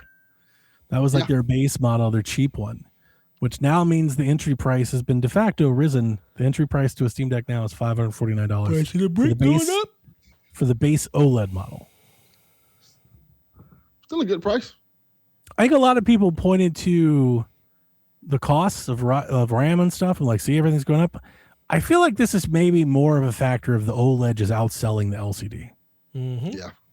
And like maybe they just don't have there's not enough demand to keep the other one around. Maybe that's incorrect, but I don't see people hyped talking about buying LCD Steam Decks. The Steam Deck kids love the OLED. They all love the OLED, like every one of them. So anybody who doesn't love OLED is stupid. OLED is great. I love OLED, but I'm not like an OLED, savant. I'm totally fine with a really good LCD screen. Ugh. I get mad also, at LCD screens every time I look at if them. you want an LCD Steam Deck, you can still go to GameStop and get them. Does GameStop have them? I haven't seen GameStop have them in a while. They have them still. Delvin, you don't shop at GameStop. We don't know what the hell that store is that you're going to, but it ain't GameStop. That's true. It's probably the Trap. Trap house. PlayStation has unveiled the Neon Gradient Hyperpop collection of PlayStation 5s. Please be excited. No. PlayStation 5 controllers and covers. Do you like those? No. I think they look cool, but I have zero interest. I mean, I'm not buying no fucking cover. I definitely don't need any more controllers. I think the plates are somewhat decent, but again, the controller reminds me of that concept the Xbox team had when their leaks plans. They had an Xbox controller that had like pants because it was cut in half like that. I don't like that. I love the gradient. I love gradient effects, but that. Again, I don't need any more controllers. That's the last thing. It makes it look like it has pants. I don't see that at all. All right. You don't think the blue controller just has like blue jeans on? Nope. Like legs and with the waist and everything? No, I don't. Really? I don't see that at all. All right. Fair enough. I know what he's talking about. I mean, I hear what you're saying. I just don't see it. Not my favorite. Wish they would make I need a Series S version of the PlayStation 5. Sean is getting more into PlayStation 5 stuff. And he was like, "Are you interested? Like, are you going to go?" I was like, "No. I've tried this multiple times. The PlayStation 5 is the PlayStation 5. I have no idea. I have nowhere to fit it. If I need a smaller PlayStation, I need a PlayStation 5 Mini. Just make that. That is the PlayStation 5. I'm interested. No, no. That doesn't work. Even if you had a place to fit it, there's no reason for you to ever get a PlayStation 5. You don't play PlayStation games. There's no need. I wouldn't mind it for like Infamous or Uncharted every now and again. You've had them and you've gotten rid of them, so there's no need. Because they don't fit anywhere. It has nothing to do with that. They collect dust because you don't play them, and you're like, this gotta go. Well, that is correct. Right. But I might play them more if I could fit it somewhere. Your PlayStation 4 fits somewhere. Just put or at least like as a Blu-ray player, if I could just like fit in the cubby. I can't even do that. But they don't even come with the Blu-ray player. You got to buy that sold separately. Well, I would on the Mini. I would hope to have that. You think they'd put the Blu-ray player in the Mini? I need a PS5 top loader. Can I get one of those? They ain't doing that. Come on, give us an old school one. They ain't doing that. No. Sorry, buddy. Just play your Infamous on PS4 and call it a day. That's what you really should be doing. I've thought about getting. I told Sean. I actually haven't thought about it. I haven't looked into it. But when Sean brought it up, I was like, I could have a PlayStation 4 around You got rid of the Uncharted one? Didn't you have one? Yeah, that's a long time ago. He sold that, yeah. God. So I was just like, I just don't know. Are they like $50 now? I haven't considered. No, probably not. They're probably like $300. Oh, like $200. That's crazy. Never mind. Yeah, that would be the problem there. Like if it's like super cheap, it may be worthwhile, but no, not if it's like that. I'm gonna find a pawn shop. I might have to. Yeah, find a good pawn shop. Uncle Delvin. Find a good one for $100.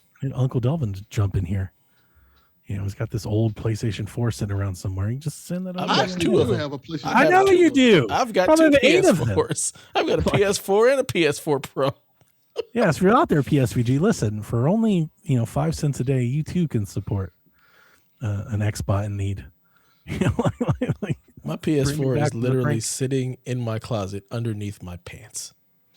With everything like about to happen and kind of happening, like if I was half interested in one, do you think I should like just do it before it's too late? I would say yes. Do you think like we're about to see like a pandemic like thing where everything is about to go up? Yes. Remember in the pandemic when PS4s jumped up to like $300 or $400? Like, what the fuck are y'all doing? But yes, there just were none. I don't buy things used, so I didn't notice that. Yeah, that happened during COVID. All consoles sold, like all of them. by a lot. Yeah, Like they all just sold out, so everything went up. price of the brick went up. Yeah, it went way up. This is why I'm just a day one adopter. I sold a PS4 Slim. I think first year of COVID, post PS5 launch for like $390. It was stupid. I was like, "What? You're gonna give me $400 for this?" And this is why AI is running rampant because we're doing dumb stuff like that. People are stupid. And giving them something to think less is not a good idea. Lord of mercy. Right. South Park is hitting Fortnite, and then Steam, Valve, set a record month for revenue in December of 2025, a 23% jump over 2024, and higher than their previous record month of revenue in December of 2020. The games that led the Steam charts for December was Arc Raiders, Detroit Become Human, Peak, Icarus, Battlefield 6, Repo, and Slay the Spire. Boy, I got to tell you, Detroit Become Human is selling like crazy on Steam. I saw that. On sale. Put it on sale. But every time it goes on sale, that game starts charting. I'm like, who the fuck doesn't have this game by now? Yep. And why are y'all buying it? It was like $2. It was like $1.99 or something. Yeah. So it was like really cheap. Interesting. It's a good game. It's a very good game. I like always Detroit. see people buying it. I never played it. I like that one. It a lot. A lot better than it's Beyond Two Souls. I liked it a lot better. Than Way better than Didn't play that one either. Yeah. I think I have them both. Didn't play either.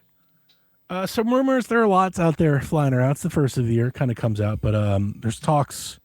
Fallout 3 remaster, a StarCraft shooter, a new Wolfenstein game possibly being in development. Apparently, it is going back to Quake. And then today there was a new PEGI rating for a new Life is Strange game called PEGI Life is Strange 16. Reunion. There's a description for that game that's associated with the rating.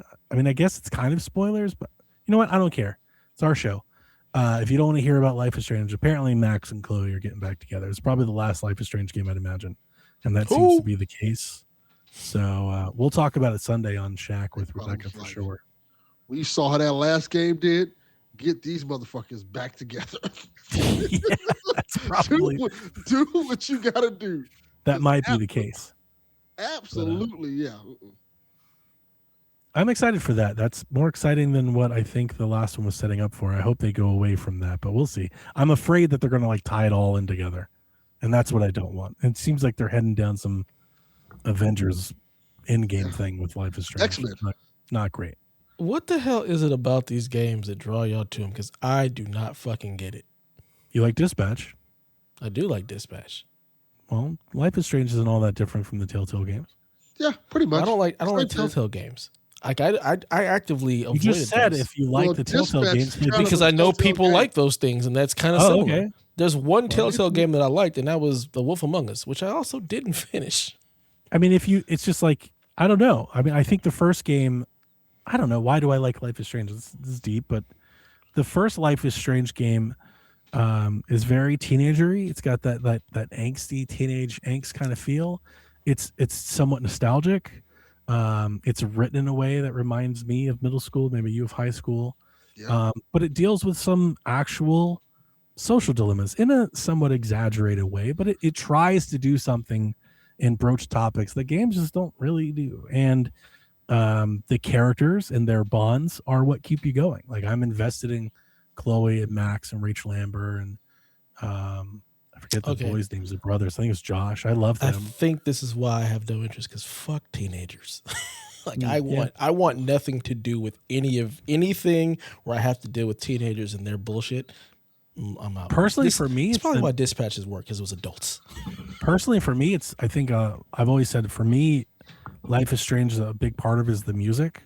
I really jive with the music that the first couple of games had, and I said it for years. Whoever picked out music, I think for the first 3 games, like I want to hang out with them because I think we have a shared music bone. That's kind of dwindled with the last couple. It seems like some changes have been made there, but that was a big part of it for me. Kind of discovering new music.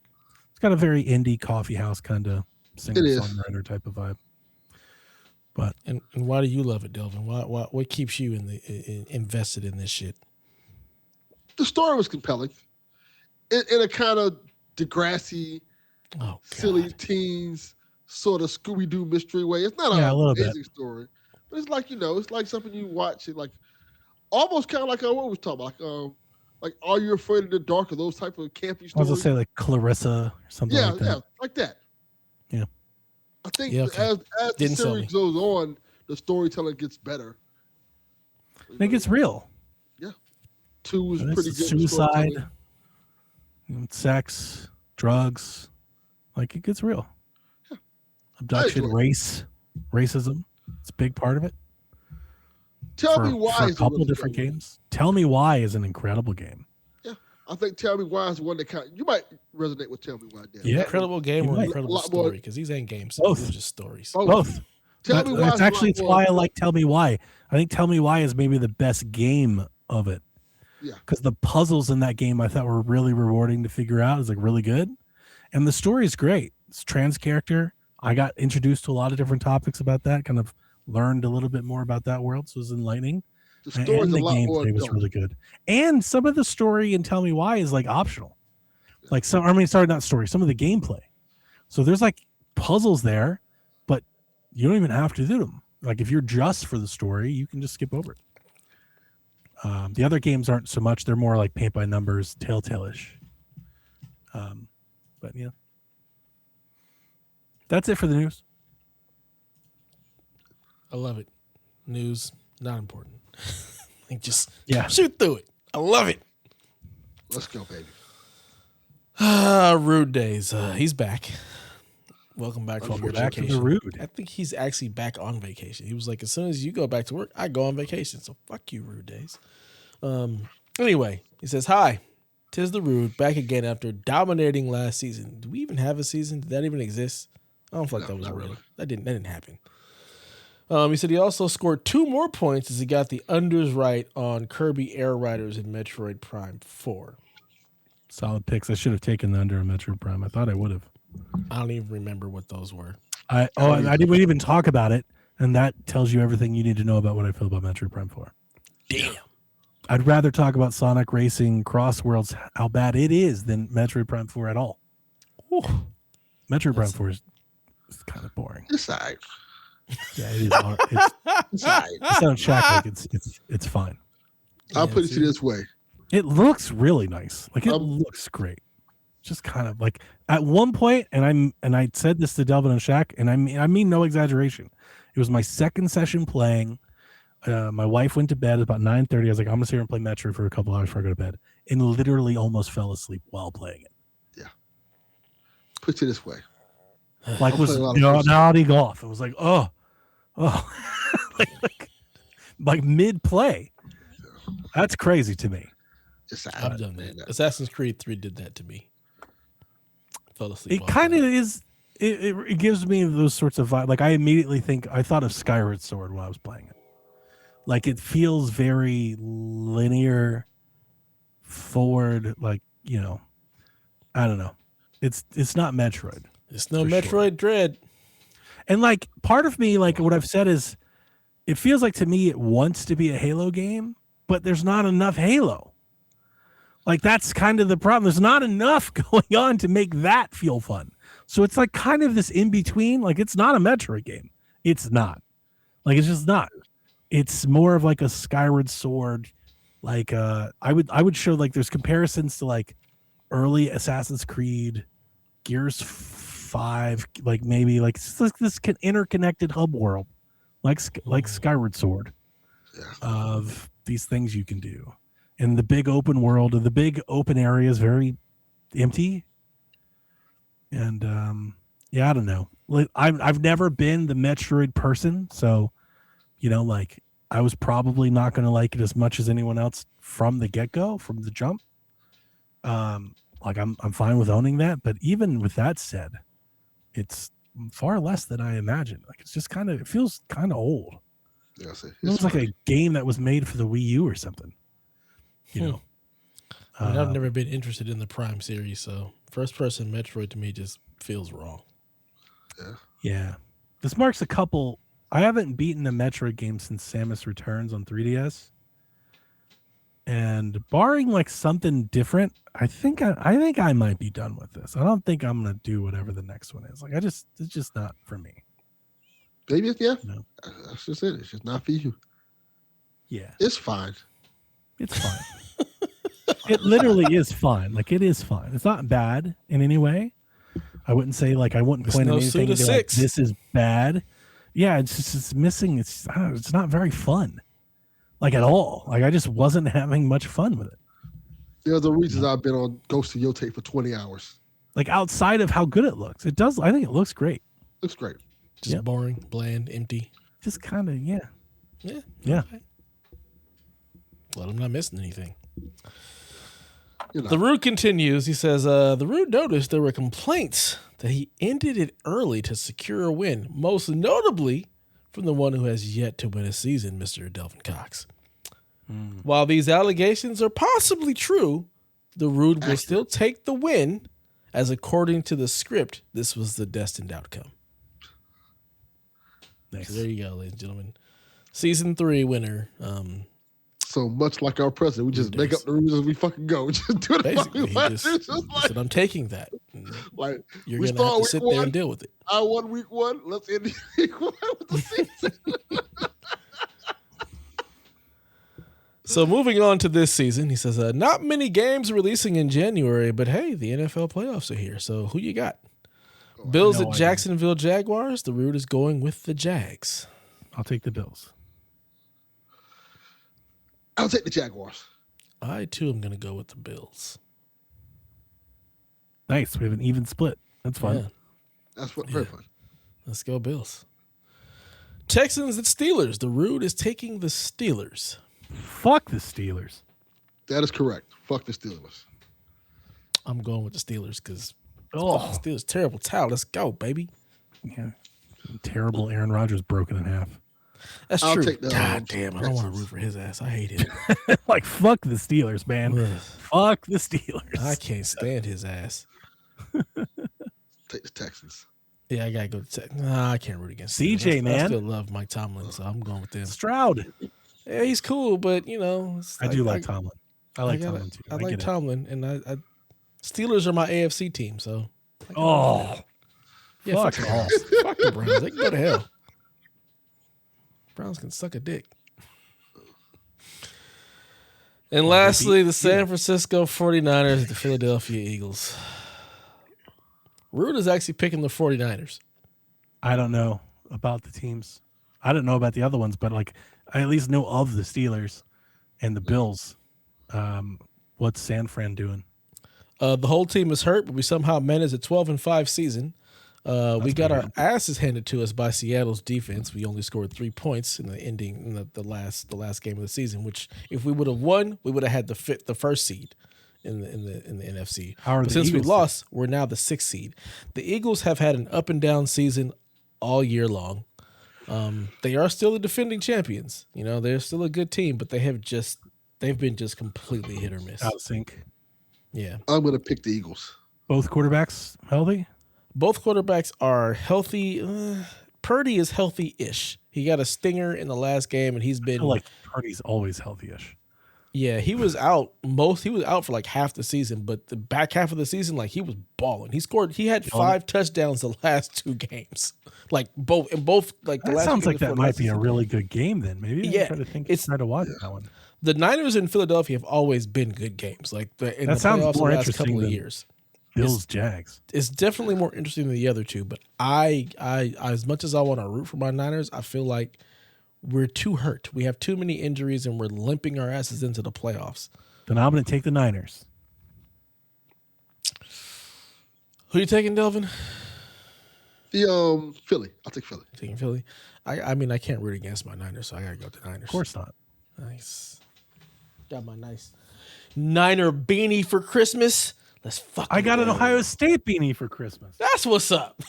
my mother-in-law. Look at this. My mother-in-law got me this for Christmas. Oh, nice. Yeah. Nice. My wife was like, "You want one with the pom-pom?" I said, "Hell no." I like it. It's threaded.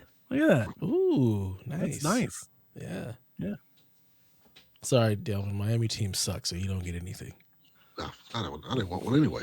It was hilarious because we had just had like an hour-long conversation where I was telling them that like all the things you guys have already heard, so I don't want to make it like a long point, but like I was telling them, I was like, yeah, I think I'm going to do things differently. I was telling them, I was like, I think I'm not like done with sports, but I think I'm like over sports.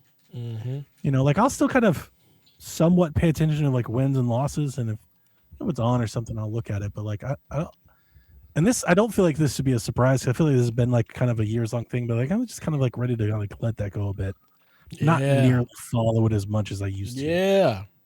And I blame a lot of that with like college football. I just kind of hate everything that it's become. Do you guys see there's the running back for Oregon who played in the fucking playoff game last week has entered the transfer portal? I didn't even know the playoff started. They're transferring like fucking mid-playoff. How does that work? This fucking sport is trash. Like it's so bad. Did they win? Everything. They did win. No, they're still like, yeah, they're going to play. He left the team. He's done. Yes, that's what I'm saying. Like, I hate it. I just hate everything it's become. That doesn't make a lick of sense. Money has ruined college football. And I know people like it. They're like, it's all equal now. And of course, I am always, every time anybody criticizes college football, you get immediate resistance. Well, at least they're getting, no, I love that they're getting paid. That is not the point. You shouldn't be able to enter a portal the sport in the is middle dying. of a season or the middle of a school semester. Like, what? How does that work with classes? The other thing is, I see the sport is sense. dying, but I think it's had record ratings. Like people are watching it more than ever. Yeah, because they're betting. Exactly. There it is. It's the sport itself and the people that are in it. Like they're burning out and they're like it's chaos, and I'm just done. Like I think I'm just kind of over it. Yeah. So it was funny. Sorry, the point that I was making was we had this long conversation. Of course, my in-laws were like, "This is crazy. I don't believe you," or anything. And then I unwrapped a beanie. Like, here's your Ohio State beanie, and they got me an Ohio State nutcracker for some reason. I don't. I mean, you gotta crack the Buckeyes. You know. I'm not doing it. I was like, it was one of those. I opened it. I was like, "Yay!" Look, you still love the team. You still love the memorabilia. Like I get all my Niners stuff to win. And see, that's the thing, because my father-in-law was like, "Did you watch the Ohio State game?" Nah. And I was like, "I was actually watching the Taylor Swift concert." And he was like, "What?" Yeah. And my wife was like, "I couldn't believe it either." And I was like, "Yeah, I just kind of over it, man. I want them to win, but I don't think I don't care enough to be like upset when they lose." I love it. It's just like whatever. Yeah. Like sometimes you lose. I even wrote on Reddit, like I guess they lost. I think it was like Indiana or something. And I told them, like, somebody was just like, "I can't believe it." And I was just like, "Man, sometimes you lose." Yeah. Like some of y'all just need to be reminded that sometimes you just lose. Like, it's okay. I love it. The nonchalant, just whatever it is. Delvin, I need that shirt. Oh, what's going on? Optimus Prime shirt. That's Optimus Prime. I need that. All right. Time to get into the questions. Was this actually a question that was brought? This is not like it was on the note. It was on the like we page. answered the question. It was on the page when I brought it up, so I didn't know if it was left over, if we needed to answer it I think again. we answered this question. I don't remember. Isn't that the one where I sent the weird answer? I don't know. I Possibly. don't remember this. Well, let's answer it again now. Fuck it. I mean, the question he said, this is from TPR. I'm pretty sure this is leftover, but he said, if you had to replace Thanksgiving turkey with another animal of choice, which are you going with and why? I always said I'm going with ribs because ribs are fucking amazing. Ribs for Thanksgiving sucks. I could get Hell behind. yeah. It's not bad. So you said animal. I wasn't thinking like dish. Because I was just thinking animal. Yeah, so pork ribs.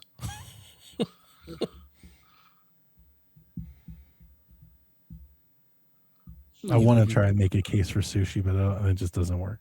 So you want fish for, you want fish for Thanksgiving dinner. Okay. Sushi. I get to not say ribs. I'm going to say, can we do like chicken wings? Yeah. I think all of those sides work with chicken wings. Hell Instead of having turkey, you can just have a fucking plate of chicken wings of different flavors. I'm down for that. Yeah, that'll work. That lemon pepper, man. Can I just say get that hibachi? lemon pepper, that cornbread, the stuffing, the mashed potatoes, mac and you cheese. can't say hibachi because, like, what meat are you cooking on the hibachi grill? Steak. Okay, so we're gonna go with the hibachi steak. Hibachi steak for Thanksgiving. Yeah, fuck it. I was gonna say like duck. Just bring the Benihana guy to my house. Veal, deer, alligator, No. Turducken. Lord of mercy. We're all a bunch of fat asses. I once convinced my wife that veal was deer fetus. Oh my God. Quite sure that would have been very well. We went to this very like uppity restaurant in Atlanta. Pull her phone and look it up. And you know, the menu had all these like elaborate dishes, and one of them was veal. And she was like, "What's veal?" And I was like, "Yeah, so it's like you get the deer pregnant, and then you cut it open, and you take the baby out." I was like, "It's incredibly tender. It's like the most tender you could ever imagine." I think she like wanted to storm out of the restaurant. And then the waiter was like, "No."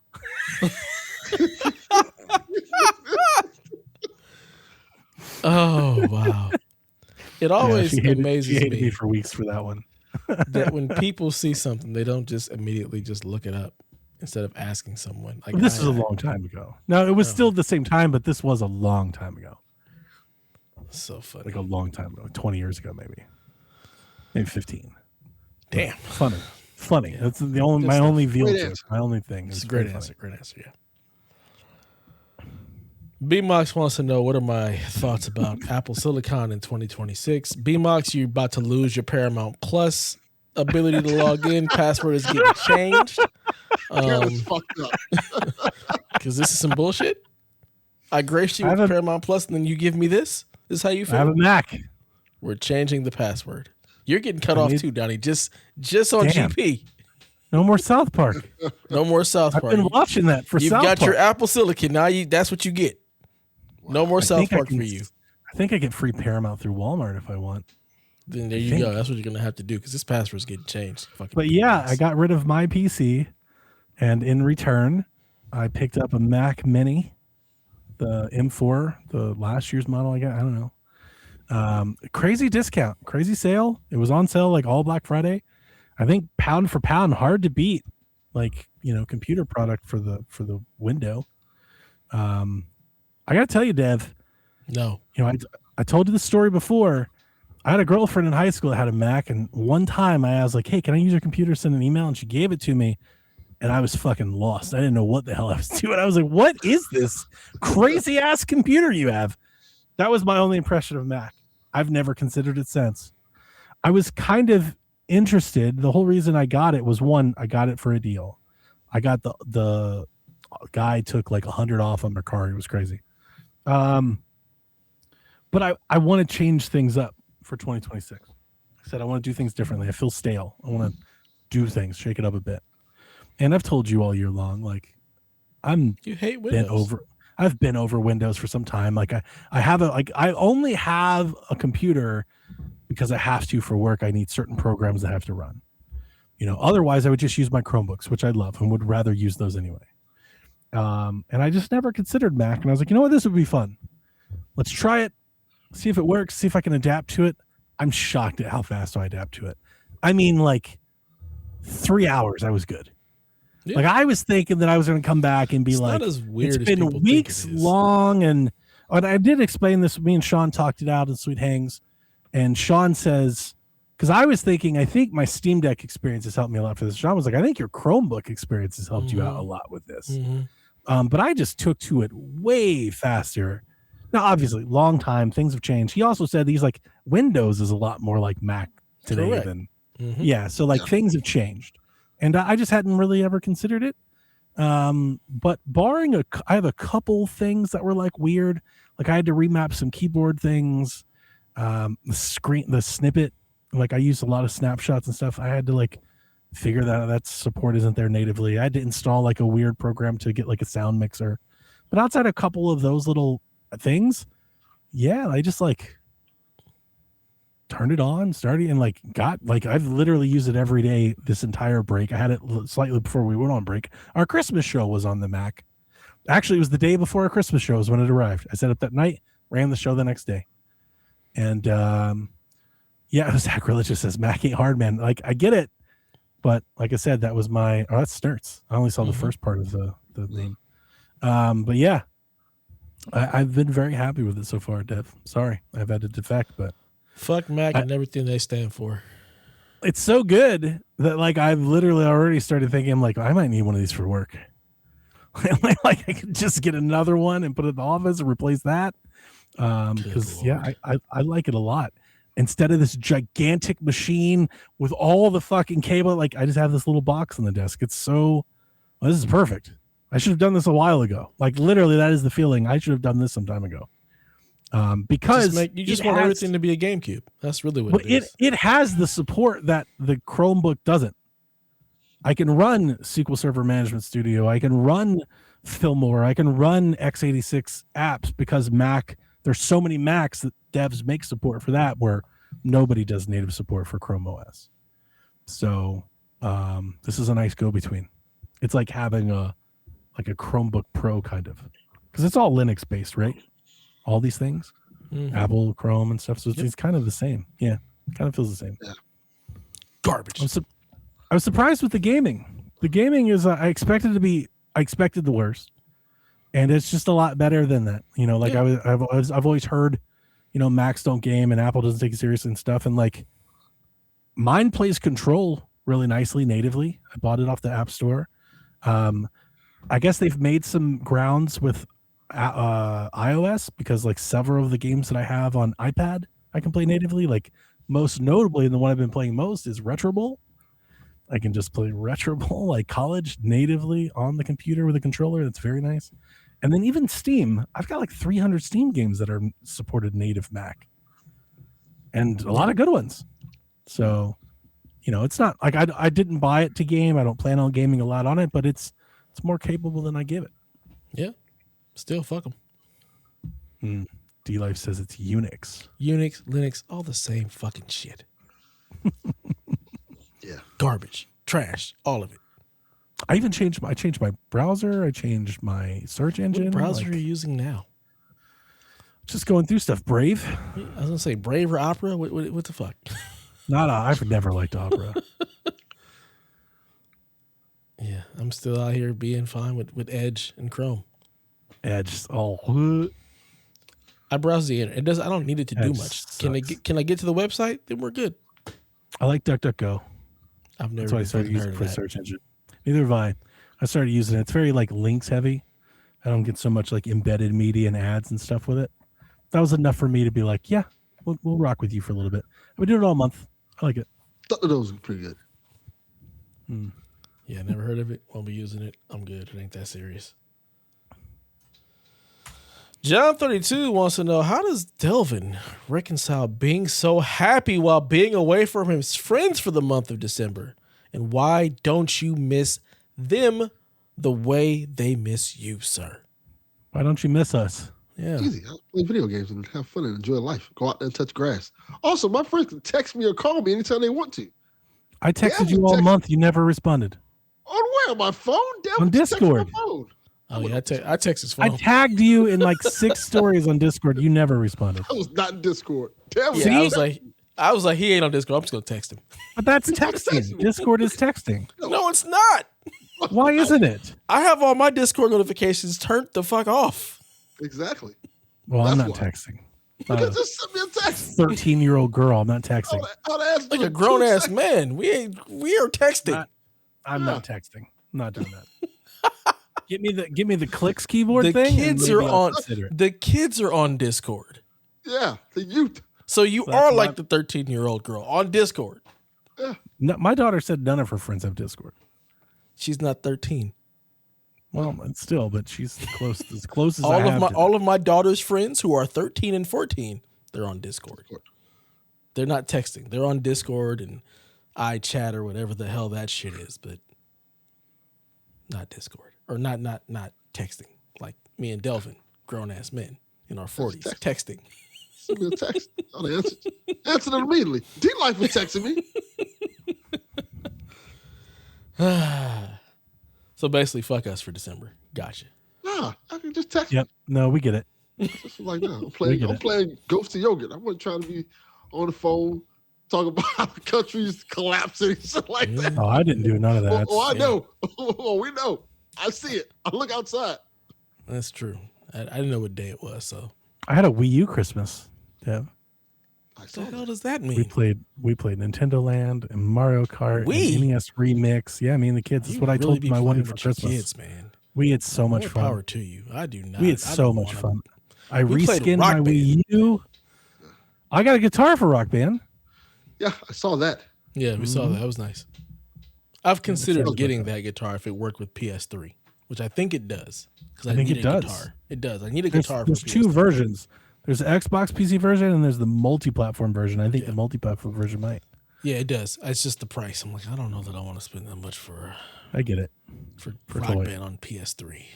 Yeah, I get it. Yeah. Do you see the one I just posted in the Deckies channel? No, I don't go in that channel. I don't belong there. There's a new game. It's called Sound System. I just saw the trailer today. It's like a new Guitar Hero that's being made. Does it have black music? It's got I don't know what it has for licensed music. It didn't sound like a lot, which I think might be the issue. But in the pitch for the trailer, the thing that stuck out to me is that everything is really customizable. So you can customize the fretboard, the background. You can have full motion video or stylistic graphics or ethereal effects, and you can change. You can customize that however you want, which I thought was interesting. I was like, that's kind of. I'm sure Clone Hero's probably doing that, but I don't want none of that. I just want the songs to play and me press the buttons. That's all I really want. And I want the roots. If I can't have the roots, the idea is for the users to maybe upload their own music and have some sort of share thing. I don't know. They didn't answer that in the trailer. That feels like a problem that we addressed in the first half of the show. But it looked good. Yeah. I like Rock Band. It's still fun. It really is. We played it. Yeah. I wish I could just play it on the newer consoles, but none of my music transfers properly. I end up losing so many songs. I have 2 guitars now, and I was super excited to play. I was like, let's get a band together. And here's my problem. Nobody wants to play guitar but me. Everyone else just wants to sing. Damn. So I was I have 2 guitars. That sucks. Someone play bass. Then they don't want to play Rock Band. They want to play Just Dance. He's got a point. Even Jack just wants to sing, and he has a bass. It's a real bass. You need to just have that with your family. Not everybody can sing. Yeah. So tell them. Those fighting words in this house. You gotta tell them. Some people you gotta tell them. We only got one mic. All right. We really do only have one mic, but they want to do something else. Yeah, my wife and daughter will sing. My son plays the drums, and every night when I had the other guitar, my daughter would play bass or guitar. Do you see there's a third party making a drum set? I did not. I might get it. I don't know. Probably not. I've never had a drum set because I can't talk myself into it. I want to have a drum set. I want to be a guy. Nobody's playing drums. But see, that's so like I've always thought like play guitar. I've wanted to play drums, but the one time I only tried once, and I was terrible at it. The problem is, were you terrible at the guitar the first time too? Yeah, I think I'm also still kind of terrible at it. So like I'm a little bit better, but not anything. I play on easy. I'm not very good. I play on medium. I can't do. I turn it up to medium. Like when I'm in a good session, because here's the thing: I only play like 3 or 4 times a year. Mm-hmm. But if I'm playing regularly, I play a medium. But if I'm just picking it up after 6 months off, I usually put on like easy, and then I only play on medium. Sometimes easy is too easy. That extra button, I can't do that extra button. Sometimes easy is too easy, and it's like it's just kind of song to song. Yeah, I'm like somewhere in the middle. I'm old now. Give me easy. Put on fucking Danny California. Oh my god. I have all the Chili Pepper songs. Yeah, those on guitar on medium are like, oh my god, I'm losing. I'll never get rid of my Xbox for that. Like I have quite a library of Rock Band. So my Xbox is just a live Rock Band machine. I might as well get like a Rock Band skin for it. That's all it is. Rock Band. That's all my PS3 is. It's just a Rock Band machine. Like this Rock Band machine. It's like a karaoke machine. It plays Blu-rays. That's all it does. Yep. John 32 says, so given the way 2026 has started, what's the over-under on 2026 being better than 2025? Over, it's like a true false or something? Like what's the over-under? What are we betting over? I guess the over is it better or worse? I think that's a thing. Yeah, that's not a thing. Is 2026 going to be better or worse than 2025? Worse. I feel like worse, I think 2028 will be better. We got to get there first. And I say that because the midterms would have happened by then. Why are you skipping 2027? I think things take time. It's a long way away from now. I think things take time. I'm going to say that I don't really care, but I am convinced to live 2026 like it's a much better year than 2025. So you're going to lie to yourself. I don't care. Yes. I don't care if it is or not. Well, here's what I'm telling you is I'm done living like everything is on fire all the time everywhere. I'm done living like that. I need a break from that. After 4 years of COVID and the election and 2020, like I can't keep doing this. Walking in the streets of Atlanta looking like RoboCop. Like everything blowing up. Like, this is fine. He's basically Peter from Office Space. Yeah. Yeah. I can't do that. I can't turn my brain off that way. I wish I could. You know what I did is there's a part of me that feels, I don't know, guilty.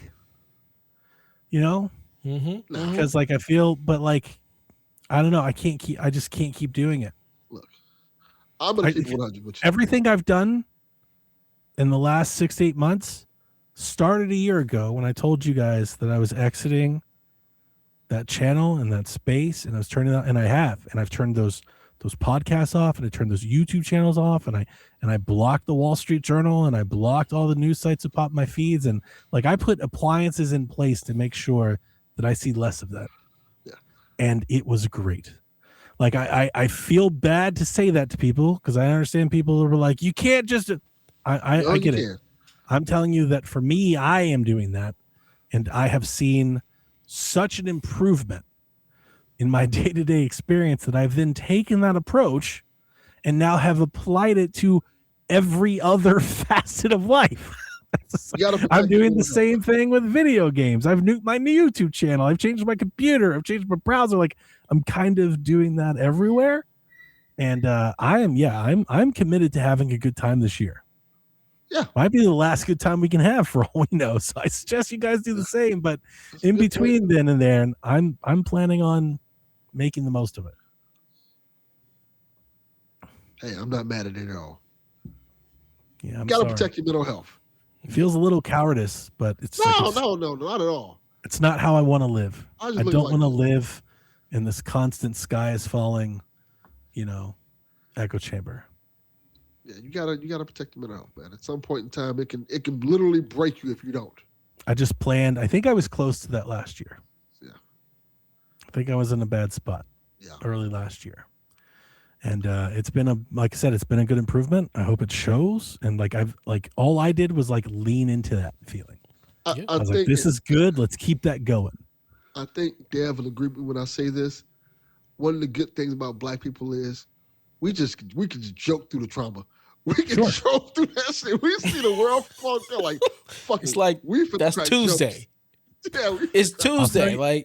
I'll throw you another one that I told my father-in-law that he really hated to hear. I think I'm done voting. Interesting. Yeah. I'm not mad at it. Dev left. No, my father-in-law. His computer said, fuck that. He was pissed when I told him. He was like, you've got to do it. I was like, no, I don't. And I think me and Dove, I think we've talked about this in our private chat, but I don't know. It's somewhat nostalgia, but I remember when I was growing up, again, my family was poor, so maybe they just didn't care enough to notice, but listen to my family talk, even when they were talking about politics, it just wasn't that important. I know people, they live their whole lives without paying attention, without voting, without knowing, and in good, bad, for or against, there was no team. There was no, we have to win. There was no their side. There was just, the most I ever heard about it was Clinton getting a BJ. They talked about that a lot. And then outside of that, nobody gave a fuck about legislation and Newt Gingrich and the budget. And it's I'm sitting here wondering, when I think about that in reflection, I'm like, why do I? We had this president, that president. In my life, I wouldn't say it doesn't change, but I still have to live my life. I still have to make dinner. I still have to go to work. I still have to do me. So why am I investing any amount of energy into all this? Because clearly when I vote or what I see it's not going to come through for my area. I'm completely outmasked and it's not coming through for any of it. So it's just I'm kind of fine to let that go too. Just like the sports. And I'm sorry if people feel that way, but it's just kind of where I'm at. That millennial age group where we care about others. That's why. Yeah.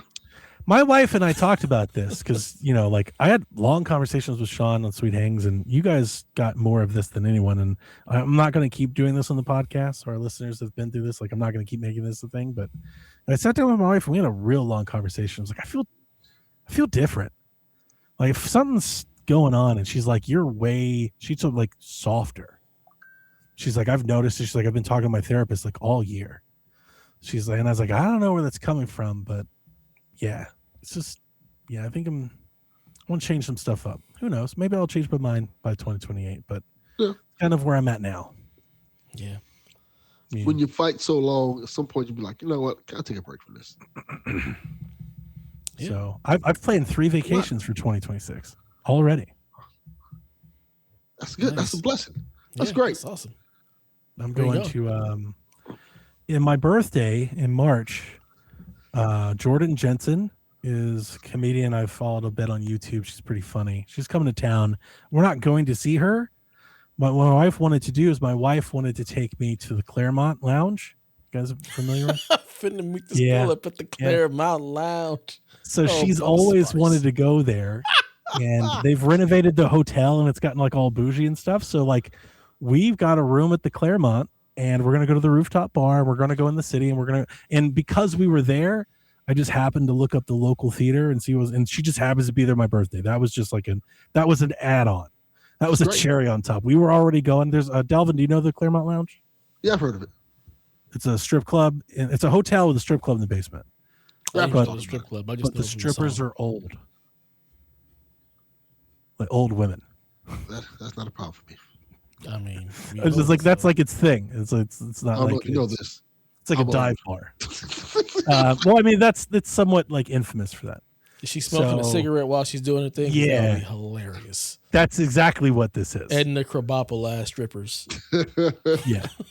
So I'm doing that for my birthday. We're gonna go back to Jekyll, where we were with the hurricane, and we're gonna go do that correct right before World Cup hell takes over. Yes. And then I think in October we're gonna go to the cabins. There's do you know what the do you guys know what Le Mans is? Ford versus Ferrari? Mm-hmm. Le Mans? I've heard the name. Yeah. In Georgia, there is a petite Le Mans that they put on with real supercars and stuff in North Georgia. and like Porsche comes out and Ferrari. It's like probably the closest that we can see without going to like IndyCar of seeing like high performance cars.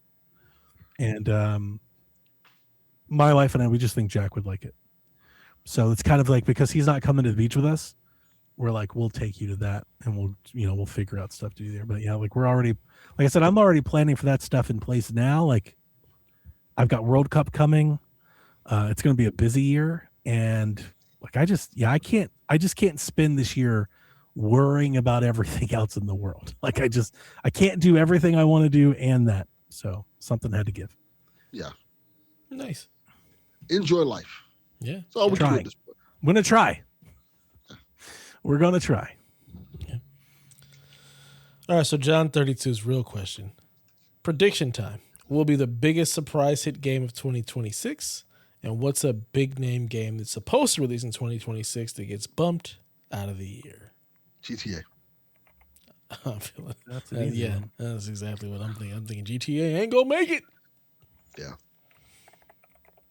Get Das Boot. I have no idea what the biggest surprise hit game will be of 2026 because I don't even know what the hell's coming out in 2026. Me neither. I'm looking up right now. Same. What's up my game list? What is something on my list that I think would be a surprise? Surprise, bitch. That's the surprise part. Surprise, motherfucker! First prize, motherfucker! French fries, motherfucker! Surprise, motherfucker! You know what? If I said Half-Life 3, would it count? Sure. It'd be a surprise if it comes out. Yeah. Like it would be a surprise if it exists, right? Yeah.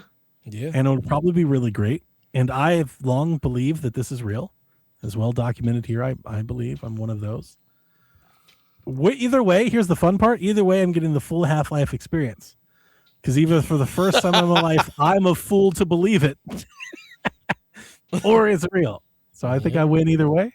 But my actual answer, I think, is I don't think it's going to be the biggest surprise. But if you're asking for a dark horse from me, I'm going to say Monster Hunter Stories 3. I'm getting that. I've been pretty excited about it. I think it looks really good.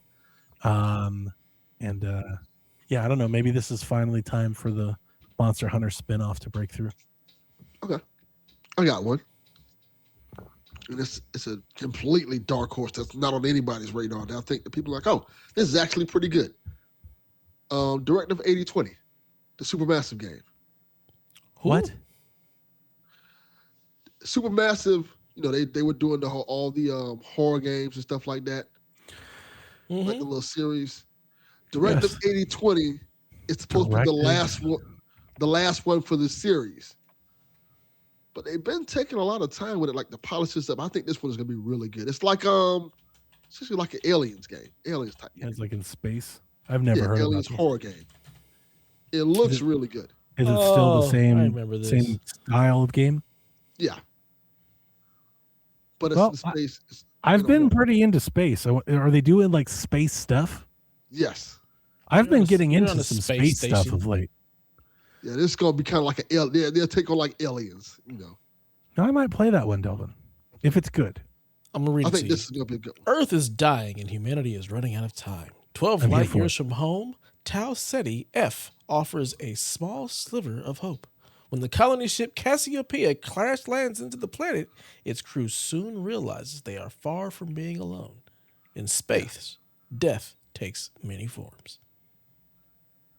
I think this is going to be the one that hits like Until Dawn did, I think. Like, oh, this is Supermassive's back.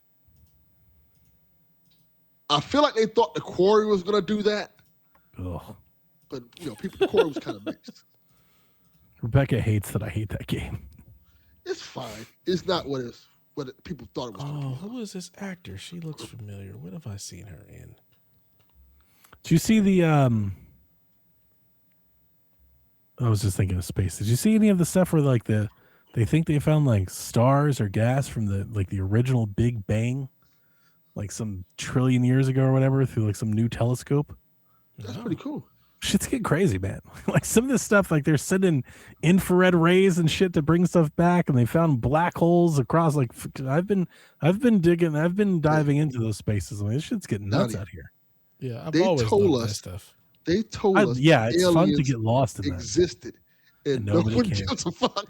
No one cares. Nobody there. Not one person's like, The government just like, we have aliens. We know aliens exist. It's a real thing. Like we don't care. I think they need to like walk in. We need to see an alien. Yeah, they're like, they need to walk in and be like, "This is Frank the alien." No, Frank the alien has to come to life and kill one of their family members for them to believe it's real. I still think like if we actually just had an alien that could say hi or something, like that would shock everyone. But just saying like, "Oh yeah, we think it's out there." Everyone thinks it's out there. That's the whole point. Like you didn't say anything that nobody else didn't already really think. It's not all that challenging, I guess. They're like, hey, we have aliens. People are like, what about these egg prices though? That's true. Are eggs still expensive for y'all? Nah. No. Mine were never expensive. Gas is cheap as hell. Gas is really cheap. So that happens to take over countries, I guess. Yeah. Gas is never cheap in California. I filled up the other day for it was like $2.40 a gallon. Yeah, it's like $2 something. I feel like I haven't it's lower than it's been since I was like in high school. I was like, what the fuck? Like it's insanely cheap. Gas like the only thing that's cheap right now. When you could actually give somebody $10 and fill their tank up. Yeah, that's what I'm saying. Let's see. Gas prices for me right now. Let's see. Let's look at Costco. I'm sorry, $2.18. That's what I'm talking. Like that's it rocked me. I drove to Melissa's house and I was like, I'll put in $10 or $15, to just put like more in the tank. And then I saw the price; it was so low. I was like, I'll just fill up the whole tank. Like never mind. Just like here you go. So at Costco right now, gas is $3.59, which means everywhere else is $4. That feels like it's pretty cheap for you because when I think of California gas, I think like $8. Nah, it's never that high. It's usually in the 5s or 6s. In LA, it's it's more expensive. Bakersfield is. I always see like that's cheaper. What we get on the headlines is like $7 or $8. Yeah, but again, this is Costco. Costco gas is always cheaper than everywhere else. Sure, so $3.59, which means it's like $4.10, $4.15 everywhere else. Yeah, like we thought $3.59 was like expensive. That's like Tuesday. Holy shit, gas is getting out of hand. It's fucking Tuesday. We are at $2.83. Man. That would be great. $2.18. I would love that. I haven't seen that since high school. All it takes is colonialism. Yeah. Throwing your weight around. Just pissing off other countries. Not in California. Telling people the Western Hemisphere is in the out. brain. We're planning to take over the world. The whole hemisphere. Same thing we do every night. Gas will get real cheap. That's what they want you to believe. That is correct. Gas is still going to be expensive. Yeah. My guess is going to be Spine. This is Gun Fu. It's going to be great. I'm excited for that game. That was delayed. Did you see that? It was never delayed. They never had a release date. The delay was we were going to tell you a release window in 2025. We're not telling you that release window anymore. We'll tell you in 2026. Tell me you feel like it. Yeah. Okay. Yeah. Captain Awesome wants to know, do you guys get rosca de reyes in the USA, or is this just a Mexican thing? And then do you have a favorite bread? I don't know what that is, but did we ask what's getting bounced out of the year? Sorry. I thought we said GTA. GTA. Yeah, it's an easy one. Okay. Yeah. It's an easy guess anyways. I had never heard rosca de reyes. But then when it's a bread, I think, if I'm correct. Yeah, it's a type of bread for Three Kings Day, which I know it as. Like out I here, do know what Three Kings Day is. That's what this is. Okay. Yeah. That's that weird thing my New Orleans family does. My wife's family. Yeah, we have our own like Cuban bread and stuff like that down here. Yeah, it makes sense. I didn't know it was a bread. Yeah, it's like a little like. It takes many forms, but yes, it's like a little bread pastry to celebrate Three Kings Day. I had never heard it called rosca de reyes until today. Yeah, we don't really have that here. Is it? I may have this wrong. I wish Rob threw that. This is the same thing as a king cake, right? Or do I have something backwards? Is it a Three Kings cake? Because I think that's what they do. But I'm not from, like, it's not what I do, so I don't know.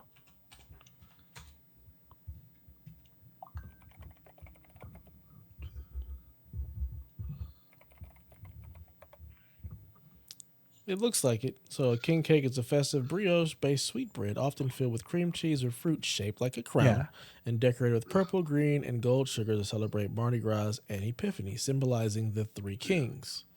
So they put a baby in it, and then you eat it. That's not what I'm doing. I'm not putting no baby. It's weird, isn't it? I've what? always thought it was super weird. Yeah, it's a Mardi Gras thing that my wife's family does, and my wife, they get all into it, where they make this cake and everyone gets a piece, and there's like a little baby figurine in it, like a baby Jesus, like in the cake, and like you might like bite into it, and you're like, I got the baby, and like I don't know, I think you win something or not. I think I want to do that. I think it's weird.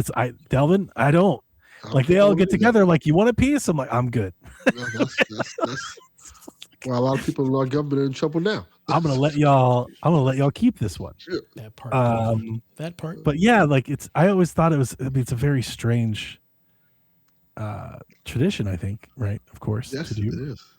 Yeah, I'm not eating that with no baby in it. But I'm eating. Also, not super religious, so it was easy for me to like kind of. Nah, I'm good. I'll excuse myself from this. But yeah, I don't like the celebrated cake. or did All that. anything with The it. cake isn't that good either. I think it depends on who makes it. It's a little dry, or at least the one that I tried with my wife had it. Yeah. So then the question he has to follow up is, do you guys have a favorite bread? No. Cuban bread is pretty good. Like fresh Cuban bread is really good. Cornbread, motherfucker. The answer that you were looking for was cornbread.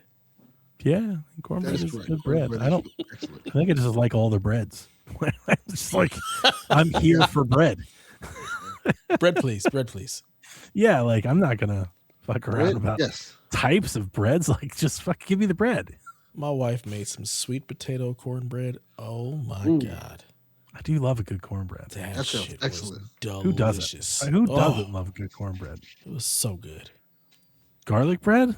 Oh yeah, all day. Garlic bread would be some Texas toast. Let's go.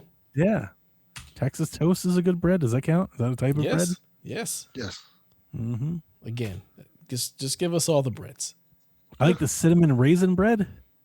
I like raisins. Man, that was like some apple butter. You guys do apple butter out there? Oh, yes. I like apple butter. Apple butter was a big thing in Ohio, not a thing here. Really? Like you can find it. Like if you go to everything out there. If you go into like North Georgia and stuff, you may come across somebody that's selling apple butter, but like, and it is in stores, just like not around. Like nobody uses apple butter here. Whereas I felt like every like restaurant and breakfast restaurant I went to in Ohio, like it was on the table. It was like syrup, butter, and apple butter. You know, like, but here it's just kind of that's not a common thing. Yeah, I miss that. I when I'm up in North Georgia, I usually, if I come by a stand that has it, I'll stop and buy some because I do like the apple butter. Yeah, we'll get apple butter. I think my wife has 2 things of pumpkin butter that she'll always kind of save. I've never had pumpkin butter. What is that? Good. Oh, that does sound good. It's like, yeah, I don't know what that is, but I want it. It's good. I don't know what it is, but I want it. Pumpkin butter sounds great. What?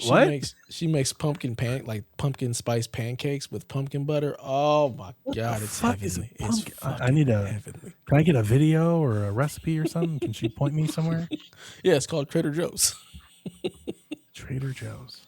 Yeah, never shopped there. It's a lovely place. It's the only place we shop. We shop at Trader Joe's and Costco. That's it.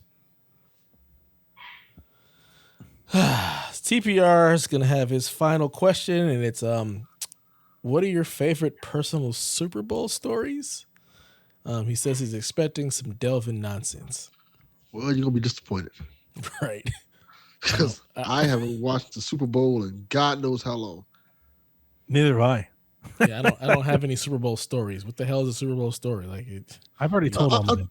I guess he's talking about like, Super Bowl day, Super Bowl parties and stuff like that. Sorry. Eat food, watch the game. If I'm even interested in the game. I've told all mine. So I'd feel like somewhat redundant bringing them all back up again. I think you're the only one who may have any. Like I typically will only watch Super Bowl if it's the Niners playing. Other than that, I don't care to watch it. I haven't watched like really sit there like and been committed to football since like Kaepernick 2020, the pandemic when what happened. Like I'm off of it. That's one sport I've actually been off of. Like Yeah, I definitely kind of fell off football for a long time. Like once I stopped playing, I kind of just stopped paying attention, and then I would just kind of check on the Niners every now and again. And we've been really good the last probably 8 years, so I've kind of just watched, but I really only watch Super Bowl if they're playing. And my wife gets really upset about that because You guys she watch likes the to just have halftime shows? snacks. I don't know. I don't watch those either. I just know people do. I don't either. My wife does. That's all she cares about. I'll watch it if it's somebody black performing. But other than that, yeah, I do that too. Somebody black, I watch it. Yeah. Yeah, like Rihanna, watched it. Beyonce, watched it. Other than that, Kendrick. no. I didn't even know Rihanna did Kendrick, it. yes. Yeah, Rihanna did it. I remember watching the 3 Living years Color ago? halftime show. Oh my That was God. dope. You're taking it way back. Oh, and I don't even remember this, the WWE one when they had back in the day. I don't remember that. You don't remember that? During the, I think it was during the WWE halftime show, they had a Rock versus Mankind match. I don't. Oh, on WWE, I do remember that. It was, I'm sorry. Yeah. I thought you meant like halftime at the show? Super Bowl. I was like, what? Well, it was during, because that was the Right, thing. it was during it. I remember. Yeah. Yeah, I do remember that. I have a lot of memories from. I Super, think I that think it was was a the big. match where Rock damn near killed Mankind.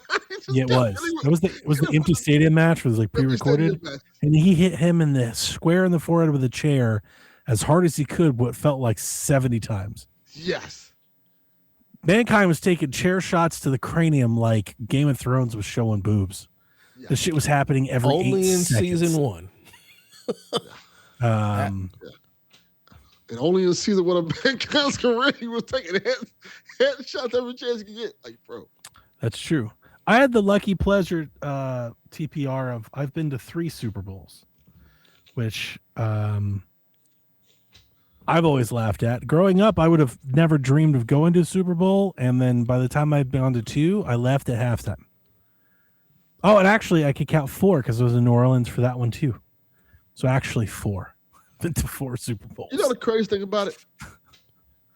I've never been interested in going to the Super Bowl. Even when I was into football. I even like that.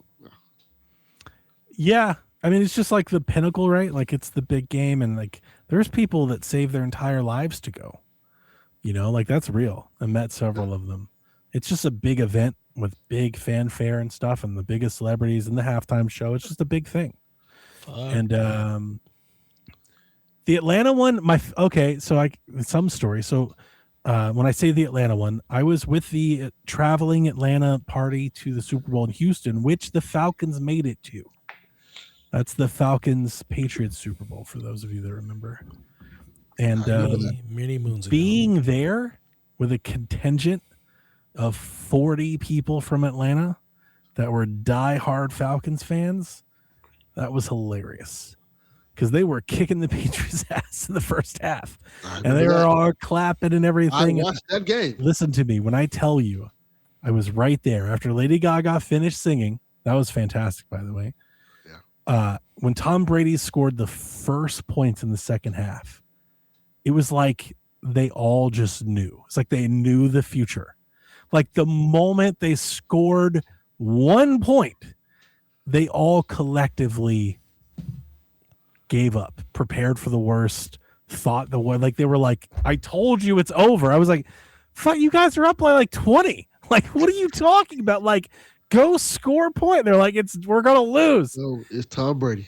And then that second half played out the way it did, and I'm telling you, it was like watching Browns fans in the mirror for me for the first. I was like, oh shit. Like, I'm not alone. Like everyone else also does this. Like they were just convinced. They were like, we're gonna lose. It was like the biggest loser mentality stuff, you know? But they did. They did lose. If your name wasn't Manning, you wasn't beating Tom Brady. Like when they came back, I was like, holy shit, how are you losing this game? But they found a way. Yeah. But yeah, I mean, it is I had fun because I've told some of the celebrity stories and, things that I've done. Like it was definitely enjoyable, but like, I would never pay the prices that people are paying to go to one. I don't think it's worth it.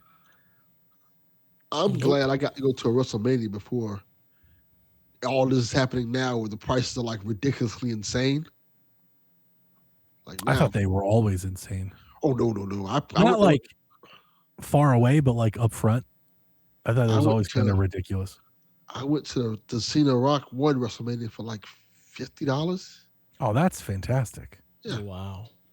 Yeah. Now there's people. Some of the Super Bowl stories. There's people paying $8,000-$10,000. That's insane. I'm sorry. What now?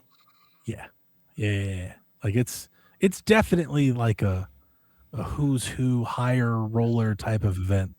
And WrestleMania is getting to that now. Yeah. So I'm like, yeah. That's not my scene. Yeah. So I'm saying by the second They Super Bowl, pay them Netflix money. I left my second Super Bowl at halftime. Like I was like, can we go? And boss was like, yeah, we can go. I was like, get the fuck out of here. Yeah. And by the time it made it to Atlanta, I was like, I don't even want to be there. like it got actively worse. It does feel like it'd be a hassle. Like it's logistically. A lot. I'm just, me, I don't like crowds and being like around a lot of people and stuff. So like it was a lot of me like actively finding like a quiet place to be, which is like impossible. Like a Super Bowl is really hard. You can, but it's pretty difficult. Because I even think of myself, like when I went to that weekend concert, how hard it was to just leave that stadium with all the people that was there. So imagine the Super Bowl crowd. Like, oh. Yep. And then I did the Super Bowl in Minneapolis. And that sounds really cold. It was the day of the game. The wind chill was -37. Jesus Christ. Absolutely not. That was the coldest I've ever been. I thought I was like, I can handle this. I used to be in Ohio. No, couldn't. That's a different cold. Minnesota. Yeah, thank you. Minnesota cold is a different cold. It's a different cold. It's cold in Ohio, but it ain't that cold. Ain't that. That mess is ridiculous. That was like an Arctic cold. That was I need sled dogs cold. That was some real cold shit. I'll never forget being able to throw water up in there and just watch it freeze. It's just bizarre, just wild. That was a fun experience being in that town because I discovered like the airwalk. I had no idea that any of that. I mean, it makes sense. It's totally smart, but like never fathomed that like a whole city would come together to like make that happen. Yeah. So like we walked from the hotel to the Super Bowl in like the middle of the night and back because you can just like walk along. That's pretty wild. The first place that I saw that was up in Washington, actually. Like I went to visit my family in Spokane. I was like, oh, so when it's cold and snowy, you guys just do that? Like that's genius. Like, genius. Yeah. Why doesn't that exist in Cleveland? It gets cold enough. 100%. I was doing the same thing. Because like, and here's the other thing. Out on the street, there was legit like 4.5 feet of snow on the sidewalks. Mm-hmm. But those roads were as dry and crisp and clean as they could be. Yeah. Atlanta is shut down for like a 1/4 inch of snow. And like nobody on the trip with me had ever seen snow like at waist high. That was a first for them. So a lot of that. I'll never forget my old boss who quit. I made so much fun of him because we were on different buses, so I didn't see him. When he came off the bus, he looked like an idiot. He had like this big jacket with these big snow goggles, and like he looked like he was going skiing. He was going to Alaska. Like, what are you doing, bro? like Dumb and Dumber. I was like, the fuck are you doing? You look like an idiot. Take that shit off. I'm not walking around with you. But yeah, that morning, and the reason I remember is that morning the bus was set to take us to the Dome around 10. And I was like, the Starbucks from the hotel was about 4 blocks away. And I was like, I'm going to go to Starbucks and get coffee and be back before the bus comes. And I checked my phone, and it was like the temperature was like -15, but the wind chill was like almost -40, -37. I was like, I can make it. And I walked across the first block, no problem. Cold, but I had a toboggan, a jacket, like no problem. Mm-hmm. I walked past the second street, and like a wind tunnel came through that street, and it tore through everything I had on. Like it was not like I felt it every bone of my. I was like, like it's so cool. I turned around. Yeah. So like not today, Satan. Absolutely not. I was like, I won't make it. It was so cold. I came there like, I thought you were getting coffee. I was like, don't worry about it. No. People live in that. It's oh boy, my God. It was freezing. Yeah. Yeah, that hit different. Oh God, Minneapolis cold is something special. I don't know how they do that. That's just like their stadium is beautiful, and that's why they got a Super Bowl. But like, I honestly can't think of a worse place to have a Super Bowl. No offense, Minneapolis, but like, I don't think Minneapolis wants to be in Minneapolis or in Super Bowl. Like, this doesn't make a whole lot of sense. Yeah. Well, there's your story, TPR. I hope you enjoyed that. And well, gentlemen, we've made it to the end of this episode. It's time to go. We've been here for 3 hours. Don't call it a comeback because we've been here for years, but inaugural show of 2026. We're back, fellas. We're off to another one. Yeah. Are y'all happy? This is what you wanted. This is what you wanted. This is what we're here for. Are you not entertained? This is not a gaming show, clearly. Well, gentlemen, until next time, please play some video games.